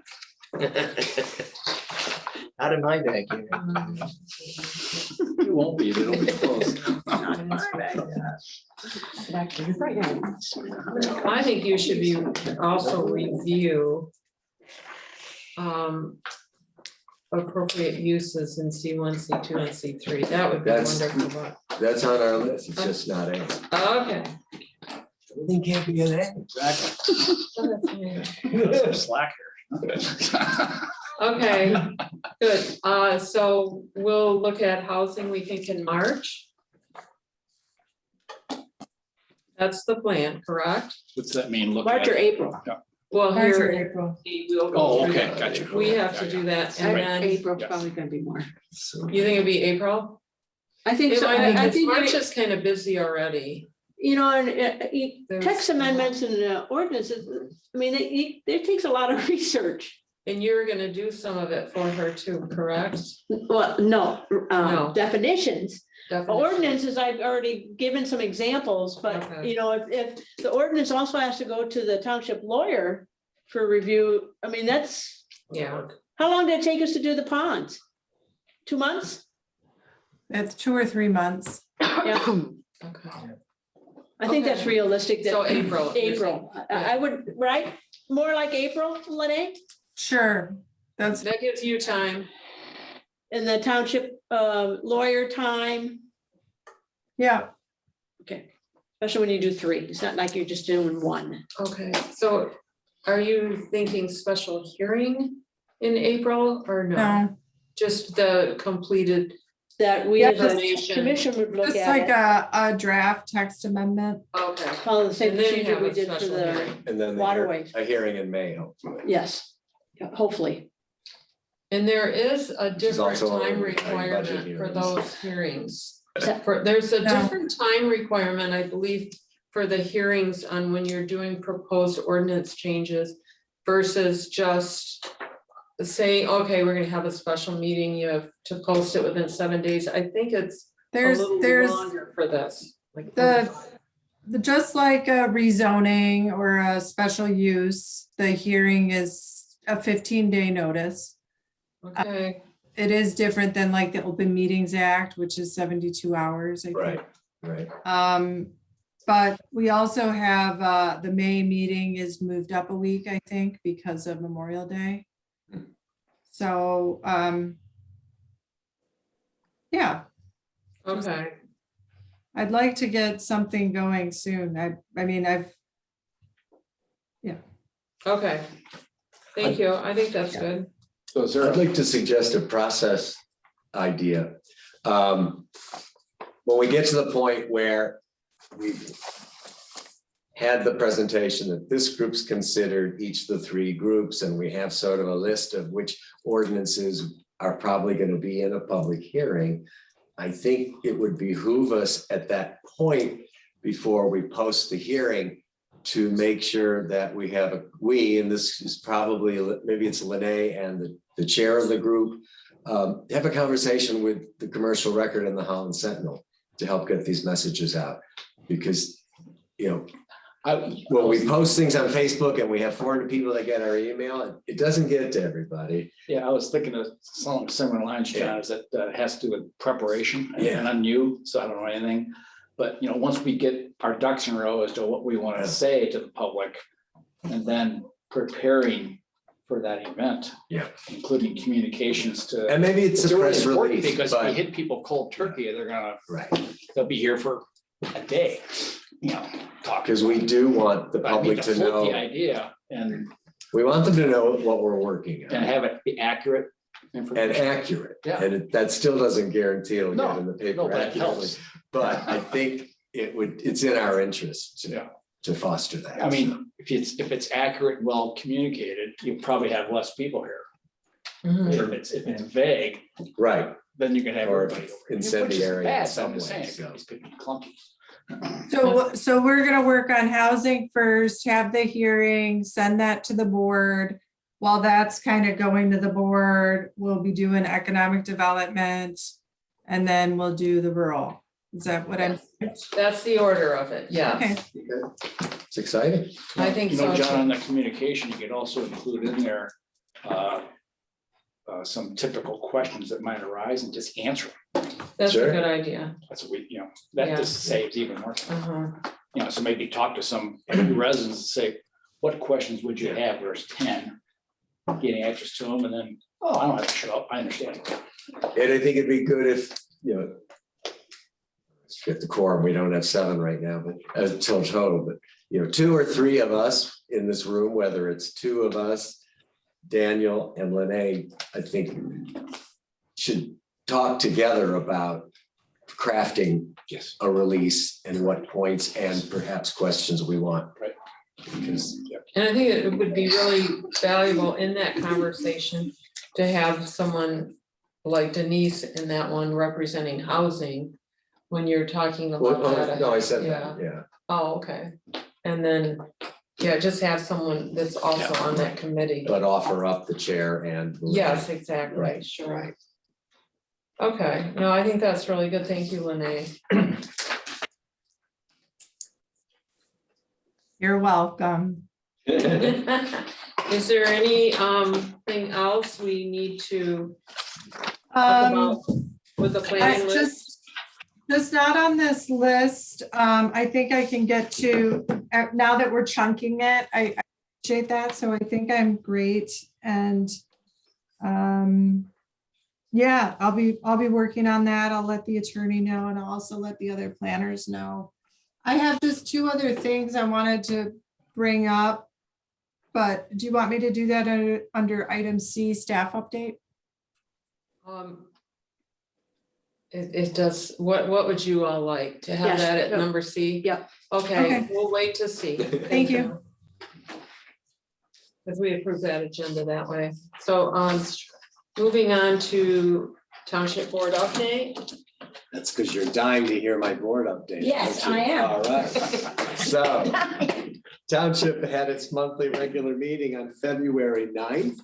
There was public comment heard regarding Old Allegan Road and the Old Allegan Road and Blue Star intersection, of course. Although I'm sure you all noticed that the speed signs have been up. All right, our How audit, fast can I very go? well. 50? I have to go 50 and, well, 50 is the speed limit, yeah. but okay. it'll show you if you're going. No, I know that. So if I see a sign going 55, that means I'm going too fast. Right, Okay. okay. Yeah, they're hard to read. Huh? They're hard to They read. aren't I was they? gonna say, Yeah, I don't- can't read them. I think they got- Sometimes I miss That them. means I shouldn't be driving. Yeah, I think it was a low bid, but I Yeah, I don't think it was, that's exactly what I was know. thinking. We can refine that, right, Daniel? Amazon, sure. All right. We also had the annual presentation of our auditor.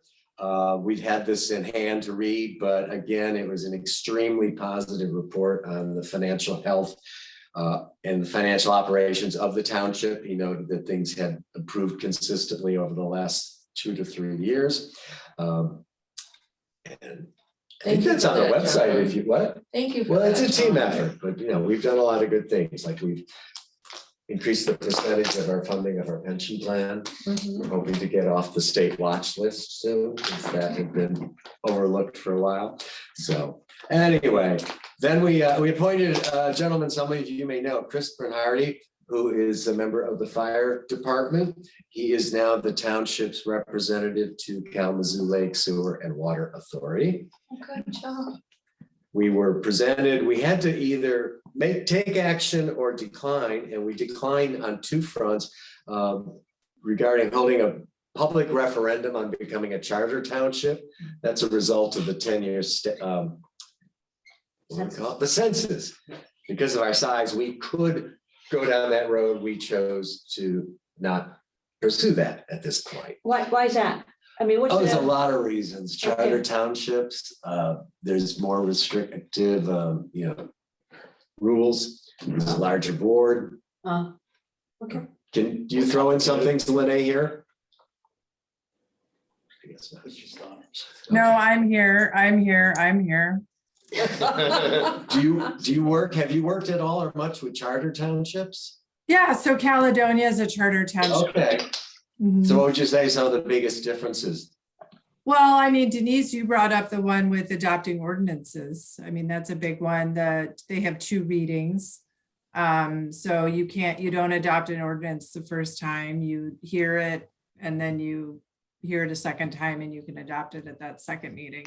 That's the biggest difference I've noticed just from planning and zoning. Okay. It just seems pretty efficient not having that, but I mean, I guess I understand the checks and balances too, potentially.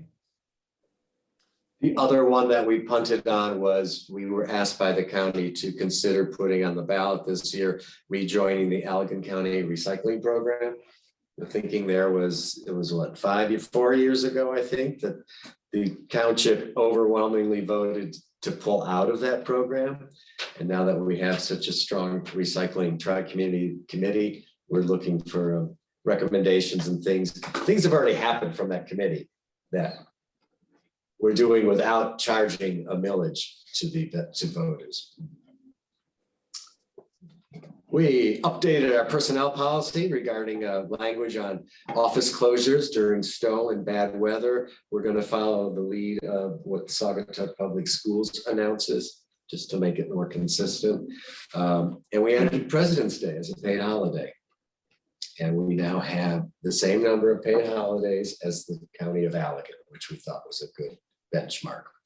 Let's see, we voted to petition the Allegan County Drain District to consider the creation of a new drain district along Blue Star Highway, primarily due to the development of the Ivy House Event Center. But it's possible this district would stretch from Old Allegan Road this way and stop at the Singapore Trail condominiums. But this is just the first step in that What's process. the drain district mean? What the drain district means, the county puts in a drain to improve runoff and the issues we've dealt with. Open Ivy or House. underground? Yeah, The underground. yeah, Underground. but Oh, anyone in the drain district, any parcel, any property owner is then, they pay for that. Their winter bill includes a charge for the drain district they're in. I live here on 64th Street behind us. I'm in the Gulf Drain District. And when they set these things up, there's public hearings, people weigh in, they set the size and limit of it, they set the pricing. And you can typically, I don't know if they always are, but typically they're like 19, 20 years that you pay it off. Or you can pay it off at once, depending on the dollar amount. So that process has started, and obviously Dana Bird's very involved with that. And again, it's because of the things we learned to service Ivy House. Let's see, we appointed Rebecca Israels, Daniel DeFranco, Stacy Aldrich, and myself to form a design team to work with Abelmarsh, who are the company that's been hired to work with us on the planning and design of updates and upgrades to Township Hall.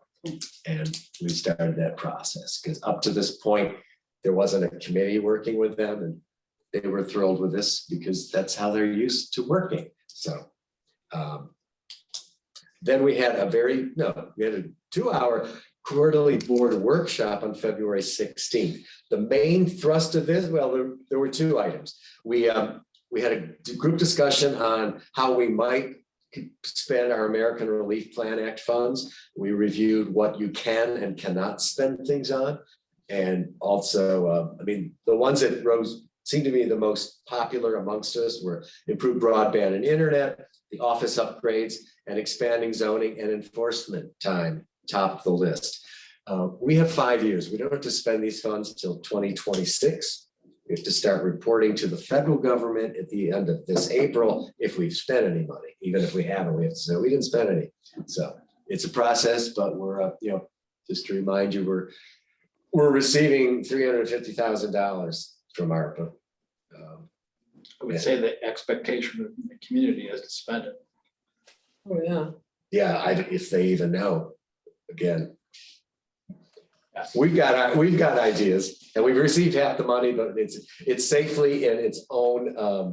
It's in a sub-account of Michigan Class, which is our municipal investment pool that we're in. So it's all separate. It's earning tiny little bit of interest, but just for accounting and audit purposes, we're keeping it very, very segregated. And then we reviewed a year ago, last February. The board adopted, we worked with an outside consultant facilitator, and we approved a multi-year strategic plan for the township.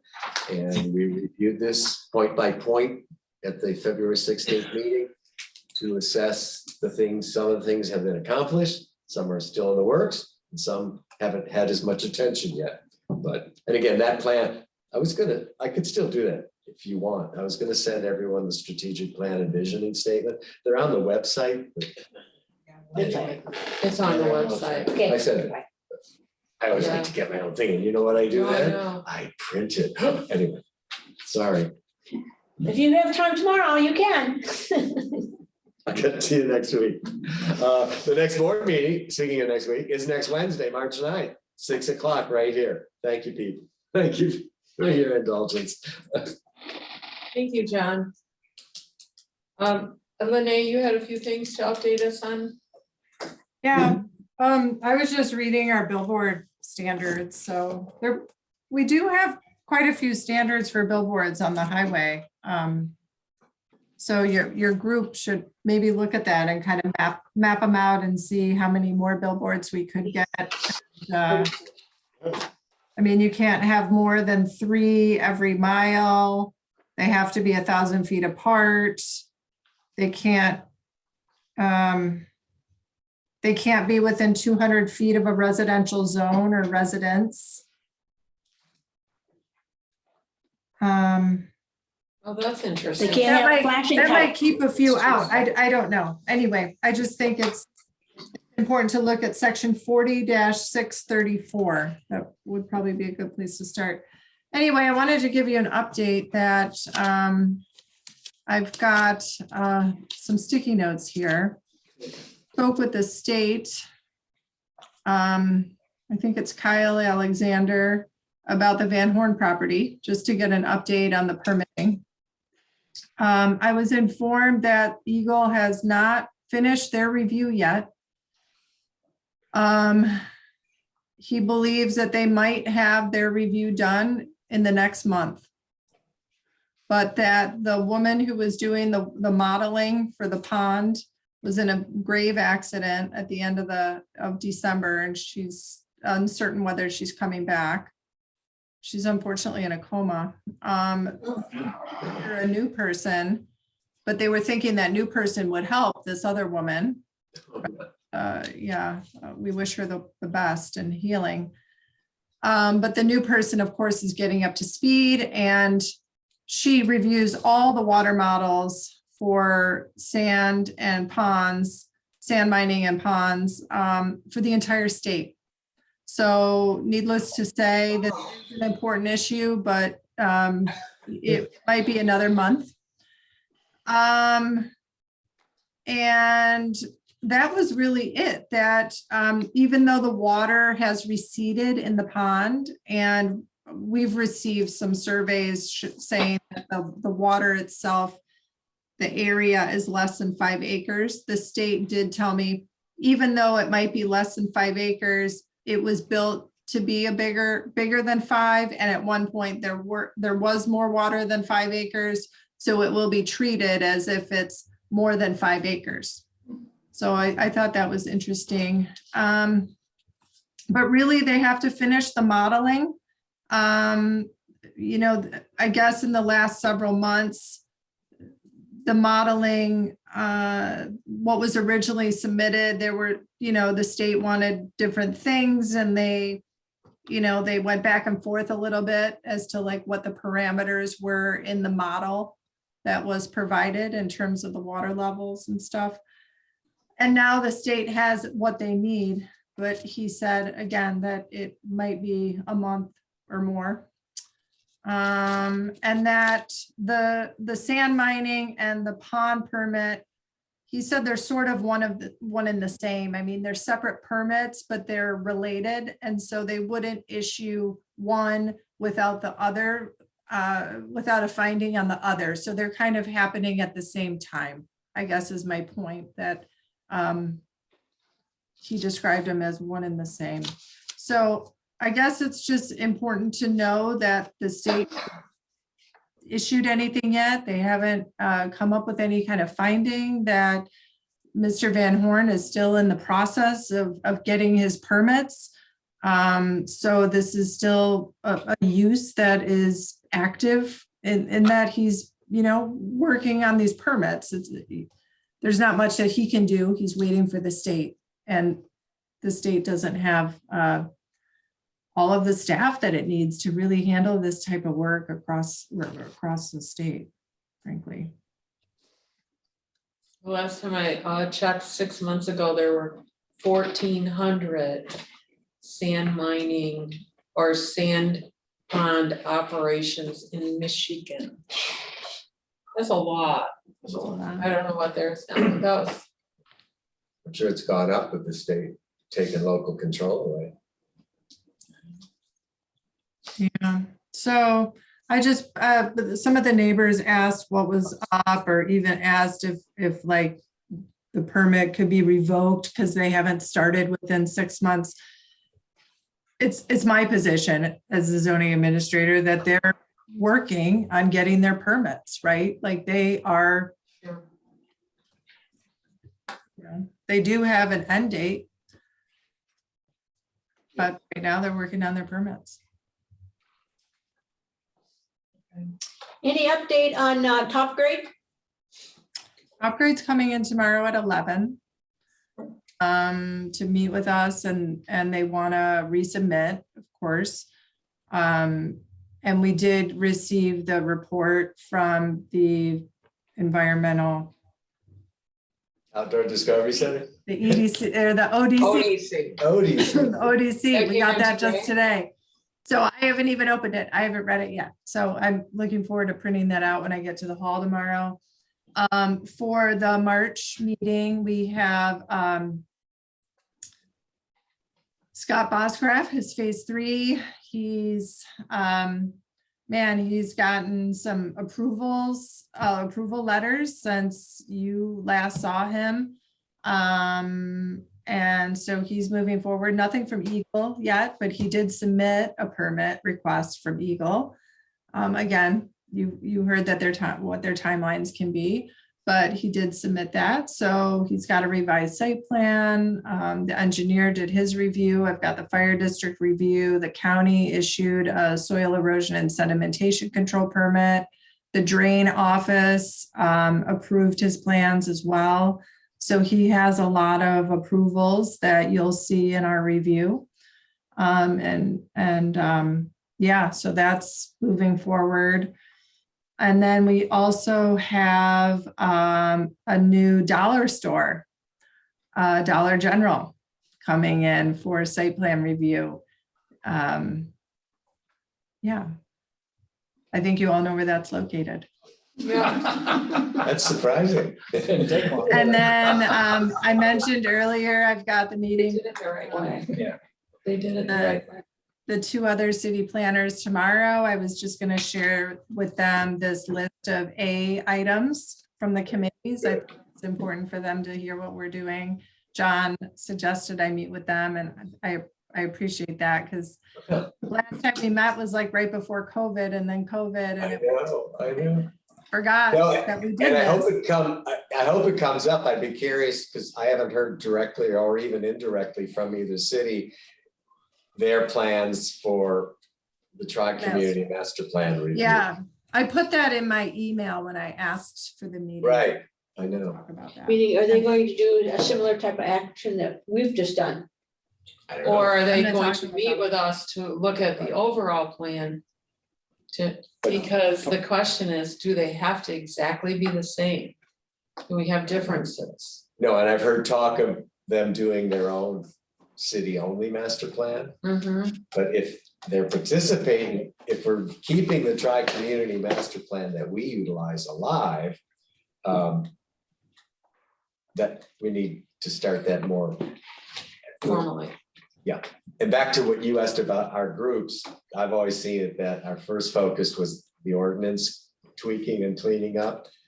But then we have to move into the broader master plan review itself. Well, And I'm sorry, there has to be a tri-community master plan committee. Another committee has to happen. but didn't the request to have these different committees come from the review of the master plan of certain portions of the master plan?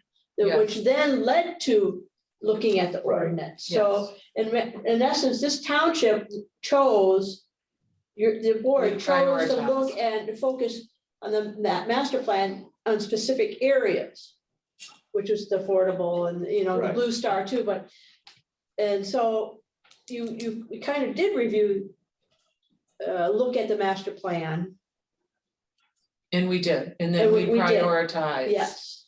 And So everyone now submitted their John, what priority. you're saying is that because it's a tri-community, should Douglas also be part of our discussion and Right, the city be part of our discussion? But we're so far down the road, I don't know why you would stop. In other words, I mean, I think it's great that they become part of that discussion, but if they aren't in line with what we were thinking, let's say, does that mean we stop? no, I don't know what you mean by stop. Well, that means you wouldn't go forward with an ADU ordinance because Sure. they're not in, Ordinances they're well, but related that's to the part of your master master plan. plan, though. The ordinance is not, but But they don't have to I think Yeah. the general scope is the master planning. And then how we make that work for our area Yes. is what we Right. decided to Yes, do. yes. So we're not talking about having the same ordinances or anything like No, that. no, We're not going no, into 'cause those we're- specifics. yeah. Tony. So I'm not sure. I think it's important that they meet. Oh, yeah, I Yeah, agree. I do. Okay, We're still doing a lot of enforcement. We've got an enforcement item that we're moving forward with related to the Big Thumper Express. So we've had Daniel's been working on that and our township attorney. They were the ones who came in for I think Michael and Denise, I don't think you were there for they came in for a home occupation permit. Keep going with that. And then the Otting House, we will be working on that cleanup in the spring. We're waiting for the snow to melt. I think right around May 1st, we're gonna be working on that.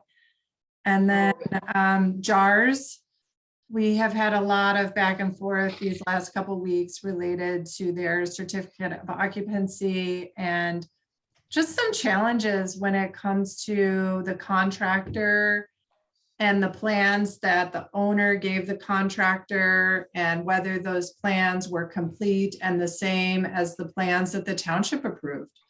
And some of that's outside of our purview, right? The way that the owner, the landowner and the business owner work with their contractor is not the township's business, but there's just some issues between those parties. And then they're kind of, you know, they push it back on the township, like, well, we didn't have the landscape plan. Well, there's a landscape plan, it was approved. Well, we didn't have the lighting plan. Well, there was a lighting plan, you know, that's up to you and your the owner to work out. So there's just been kind of a lot of that. It's been a lot with JARS. So. Well, and I think that's really good support for why we need complete plans. You know, when they come in, It's the law. I mean, because that kind of happens. JARS is a marijuana facility out. That was The before my Amble time. Inn. Was it?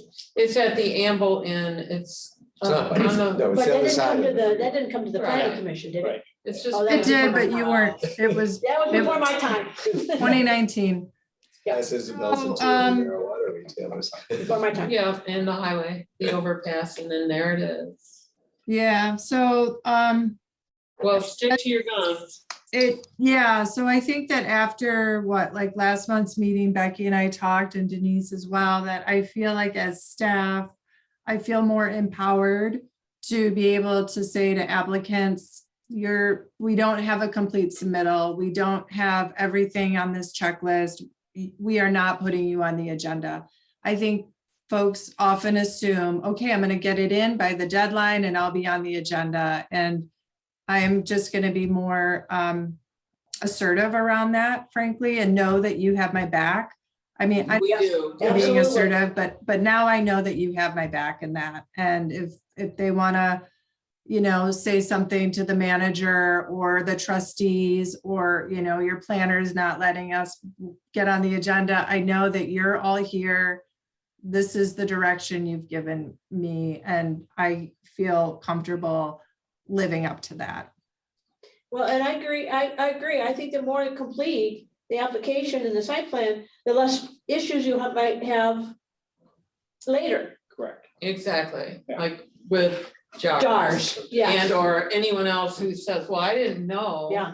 Well, yes, you really did know. Yeah. But Yeah. it takes everyone supporting it versus just, you know, one person. So can I just add a couple things to that, Lene? Sure, please. A couple other things we talked about that it would be very nice to have someone who's bringing in a project to us to be present at a meeting.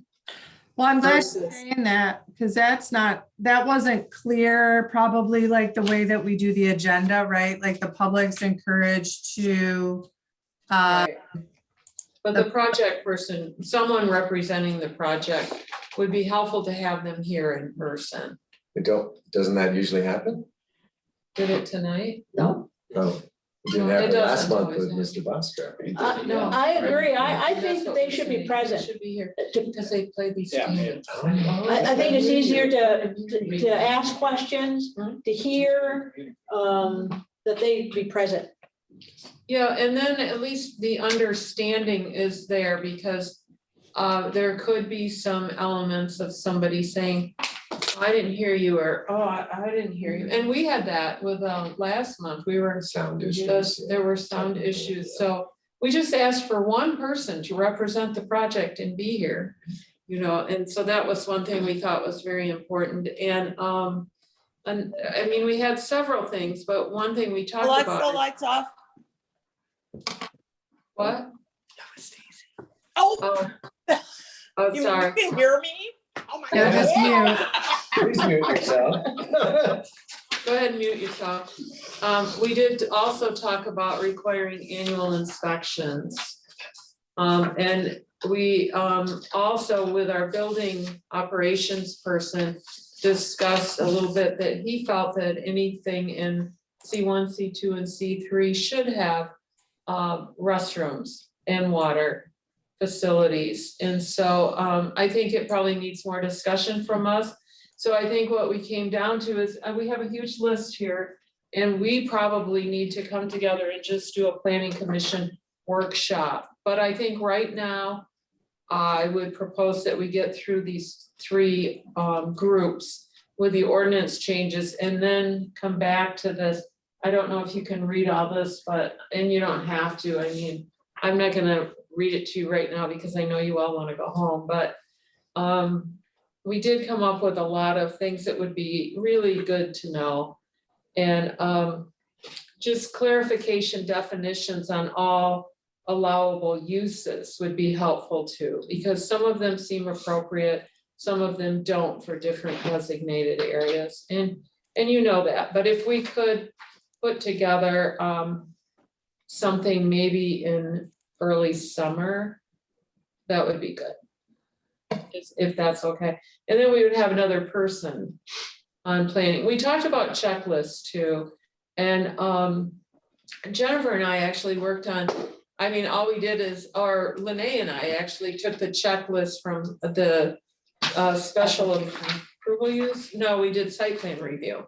So we took site plan review, downloaded it to a quick Word document, added a column to the left, and it became a checklist.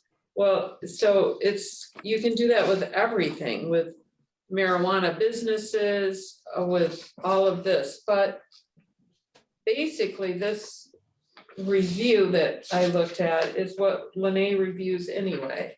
So I don't know if it's redundant to have it for yourself. I tried using it for this project tonight and I thought, well, it's all on her sheet, basically. Don't you think, Lene? I'm sorry, I just muted myself instead of did the video. I do think that's, I take the ordinance language and that's what, you know, all those site plan things are, those condition or standards, site plan review standards, the special use review standards, the architecture standards, the marijuana facility standards, those are all embedded in the memo that I give you. The only thing that I don't do and give you is the site plan checklist. Yeah. 35 things. But our checklist could be a little different, that we would say, okay, so we have the zoning administrators conditions, we have the building operations conditions, we have the fire chief conditions, we have the engineers conditions, we have the health department conditions. I mean, we could have our checklist, or we could, I mean, it might be anything else, but I think we can discuss. Whatever you need. Yeah, whatever you, yeah. Yeah, I mean, I don't have the building inspector review things. That's not typical. But fire and engineering, yes. But is there a time when he really should? Because he went out and did some review and he felt that it was very helpful and had some concerns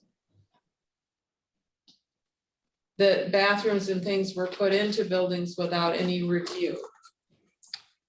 I don't want to speak for him, but I Okay, do believe that there's a clear delineation between the building code and the zoning code. okay, Sometimes those don't mesh.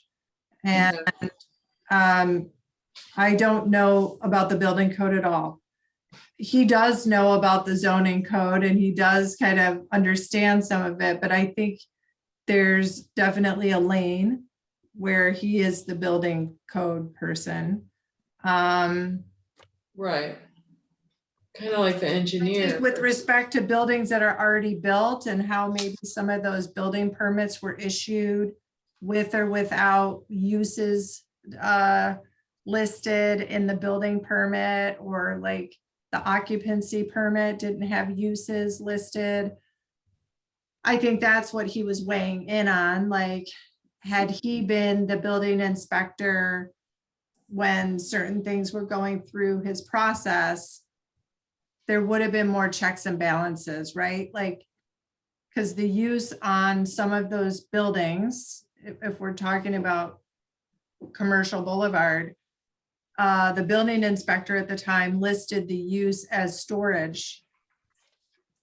But had there been, I guess, maybe better correspondence or collaboration, the building inspector might have known that, well, storage is not a permitted use in the C1 district, so we can't list storage as the use for this permit.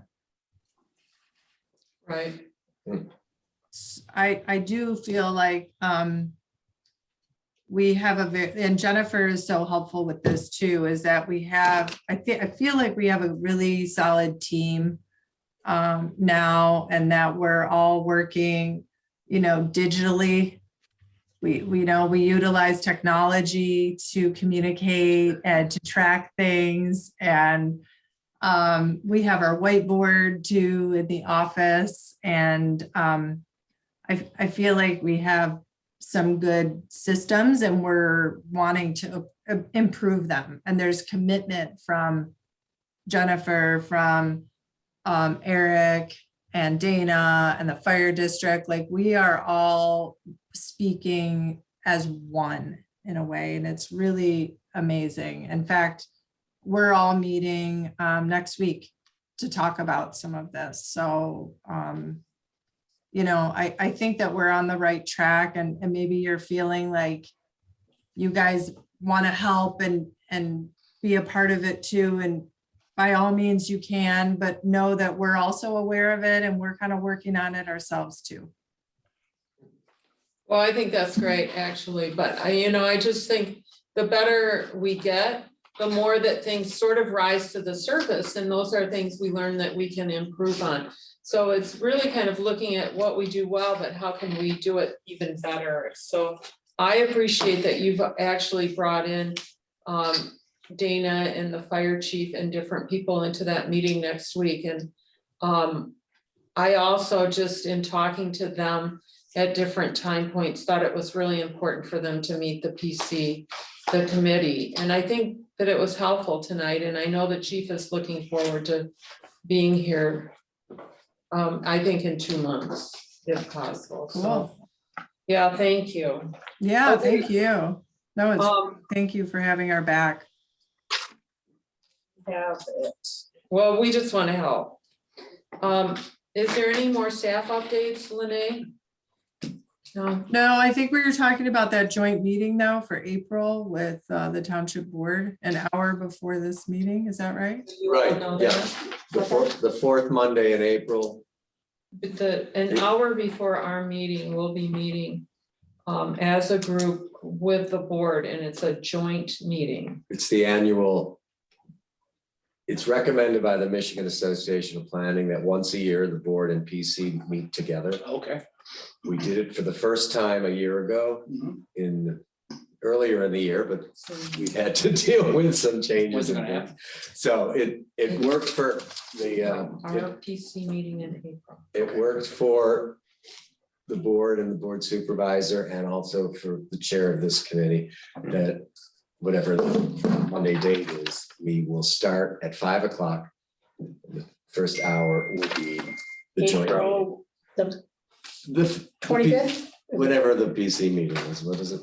The The 25th. 25th. Yep, that's the one. Okay, so that.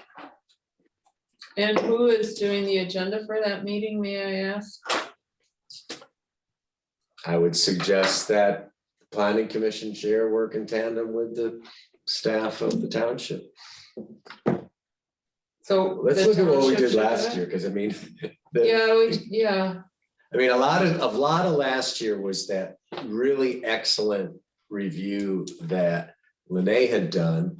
It was two things. You did the review of the master plan. I don't think it needs to be redone, maybe revisited.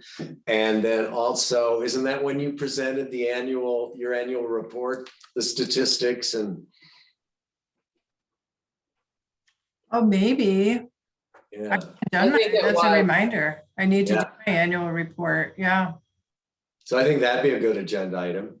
Well, I'm just wondering if this chart that you've done too and the updates is at the appropriate time, although an hour isn't gonna take care of that, is it, for?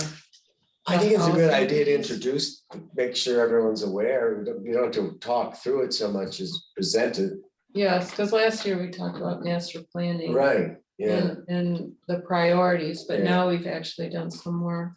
Yeah. Does that time work for you all, the 5 o'clock? You just check. Okay. Cool. um, Thanks. I was about to bring it up. Okay. That works for you? Make it work. Yeah. Okay, there was one other question as to meeting. And someone had mentioned maybe meeting on Tuesdays versus Mondays. And I wanted to set that out here and ask you what you thought about that. Why? I mean, why? Well, because several people that we've asked to be consider planning are very busy on Monday nights. Number 2, Lene, Lene didn't mention this, but she's here on Tuesdays anyway. That's And the so main reason. that would be helpful to I would her agree. if it works for you, but I Unless- wanted your input. Unless Lene is considering moving to being here on Mondays rather than Tuesdays. But No, Renee, sometimes I do come to the township on Mondays, and just work up until the meeting, which is nice because it's quiet, but, if it was a Tuesday night, then I would just like stay and work the whole day that Tuesday in the office. That's what I was gonna ask, if that would be disruptive. I mean, would that, you'd have to probably start later in the day, but that would, we'd work that out, right? Well, no, my thought was if you guys wanted me to do additional hours or something, that I would just do them that day. So I would work a full 8 to 5, or 8. Oh, okay, I see. Yeah, yeah. So, I mean, Well, if it helps your township planner, realizing that we all are going to be passing through. I mean, we are not going to be here possibly forever. Hopefully Lene's going to be here more than the rest of us. So if it works for your township planner, Then we would then consider it. I think that should be considered. I don't think if I can't meet the individual who was going to a committee and I can't meet to that time, I'm not gonna ask the committee to change their Right. dates because of me. But Exactly. if your planner, it's more conducive and helpful for the planner, then I would say we should consider it. Well, and I just want to make sure we all know that Lene didn't request this of us, but we were kind of talking about if it would be easier for her.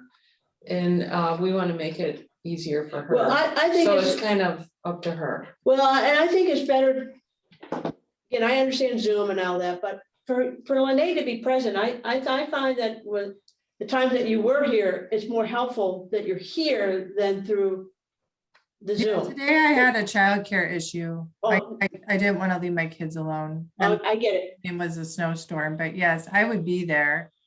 Yes, we know that. So I think it's better that we're all here. So would you prefer us to meet on Tuesdays? Or would you like can to I think simmer about on that for Yeah. just a minute? Can I, let me simmer. Thank you for being, it sounds like you're open to it, so. We're open to it. Okay, It Yeah, sounds makes no like, difference to me. okay. And then I think you can just sit on that for a couple weeks and talk to your husband and sort of decide what works best for you and your family and working here. And, Yeah. all of those things. Okay. yeah, Yeah, know that we would be willing to make that change then. okay, thank you. Yeah. We'd be happy to It's do that. nice to have the predictability, I think, with even the public, that what the nights that, the meeting nights when I would come in the afternoon on that Monday and then not come in on the Tuesday, you know, I sometimes it threw people off, so I can see that there could be a benefit for them, you know, to the public to know that there's a cadence. So, okay, thank you. Sure. Yep. Anything else from anyone this evening? I have one comment, reminder. Okay. The deadline for applicants to join the planning commission in order to be appointed next week by the board is this Friday. To date, we have had no applicants. And what, 4 or 5 months ago, I think at one point we had 5. It was, wow, this is great. We did have a lot. And it also means that the people that have applied before and not been selected that time have not chosen to reapply. So, John, as I look at the appointment, I'm up in June. How quickly do I have to do an apply for that? so did 6/22, you must, I replaced Roe. oh, you replaced Bill. Oh, okay. So 6/22 is when I'm up. You'll have to reapply. Reapply? And we'll have to post it. Yeah, typically you can just put in your application that's already on file, but the board does like that you're. No, but we wanted to talk to them. Well, that's what I mean. The board like that, does like that you're present at the. You don't board have to do a meeting. new application. but Yeah, you know. just, yeah, show up for the reappointment. I wasn't. able So to is any, make you it. got the sheet there? Is anyone else up in the next? There would be someone else because. Dave, you're up also in Would you June. write a nice letter? Wow. God, it goes so I didn't- fast. They're both up, he's up in May or they're both June? June, we're both You're both up in June. June. So we want to post those in April. Dan, Mhm. right?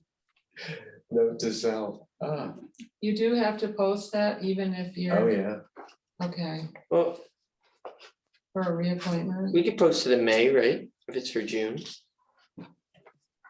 We're Okay. not necessarily looking to get rid of anybody, right? No, but that has can't been have the that case in the discussion. past, so It's never say Yeah, never. really. There is precedent. And then also, and this is the, let's state, just a reminder, the state laws on these things. Mhm. With the planning commission at the board meeting, the appointment is actually made by the supervisor. And the board can vote to accept it or not. All the other commissions, it's wide open, but when it's planning, that's how it works. Okay. And I guess the thing was an instance Okay, where we didn't any other questions? support them. It's 8:22. So much for the quick meeting, huh? Yeah, we were aiming for 7:10 tonight. No. Told Steve I'd be home by As soon as you, 7:30. as soon as you said that, you knew it was gonna go I long. jinxed it. Good meeting though. Thank you. Is there a motion to adjourn? So moved. Second. Moved by Webster, supported by Wiley. Everyone in favor? Sure. Aye. Aye. Thank you. Thanks, Have a nice Renee. night. Thank you, Renee. Bye, thank you. Oh, my God. That's good.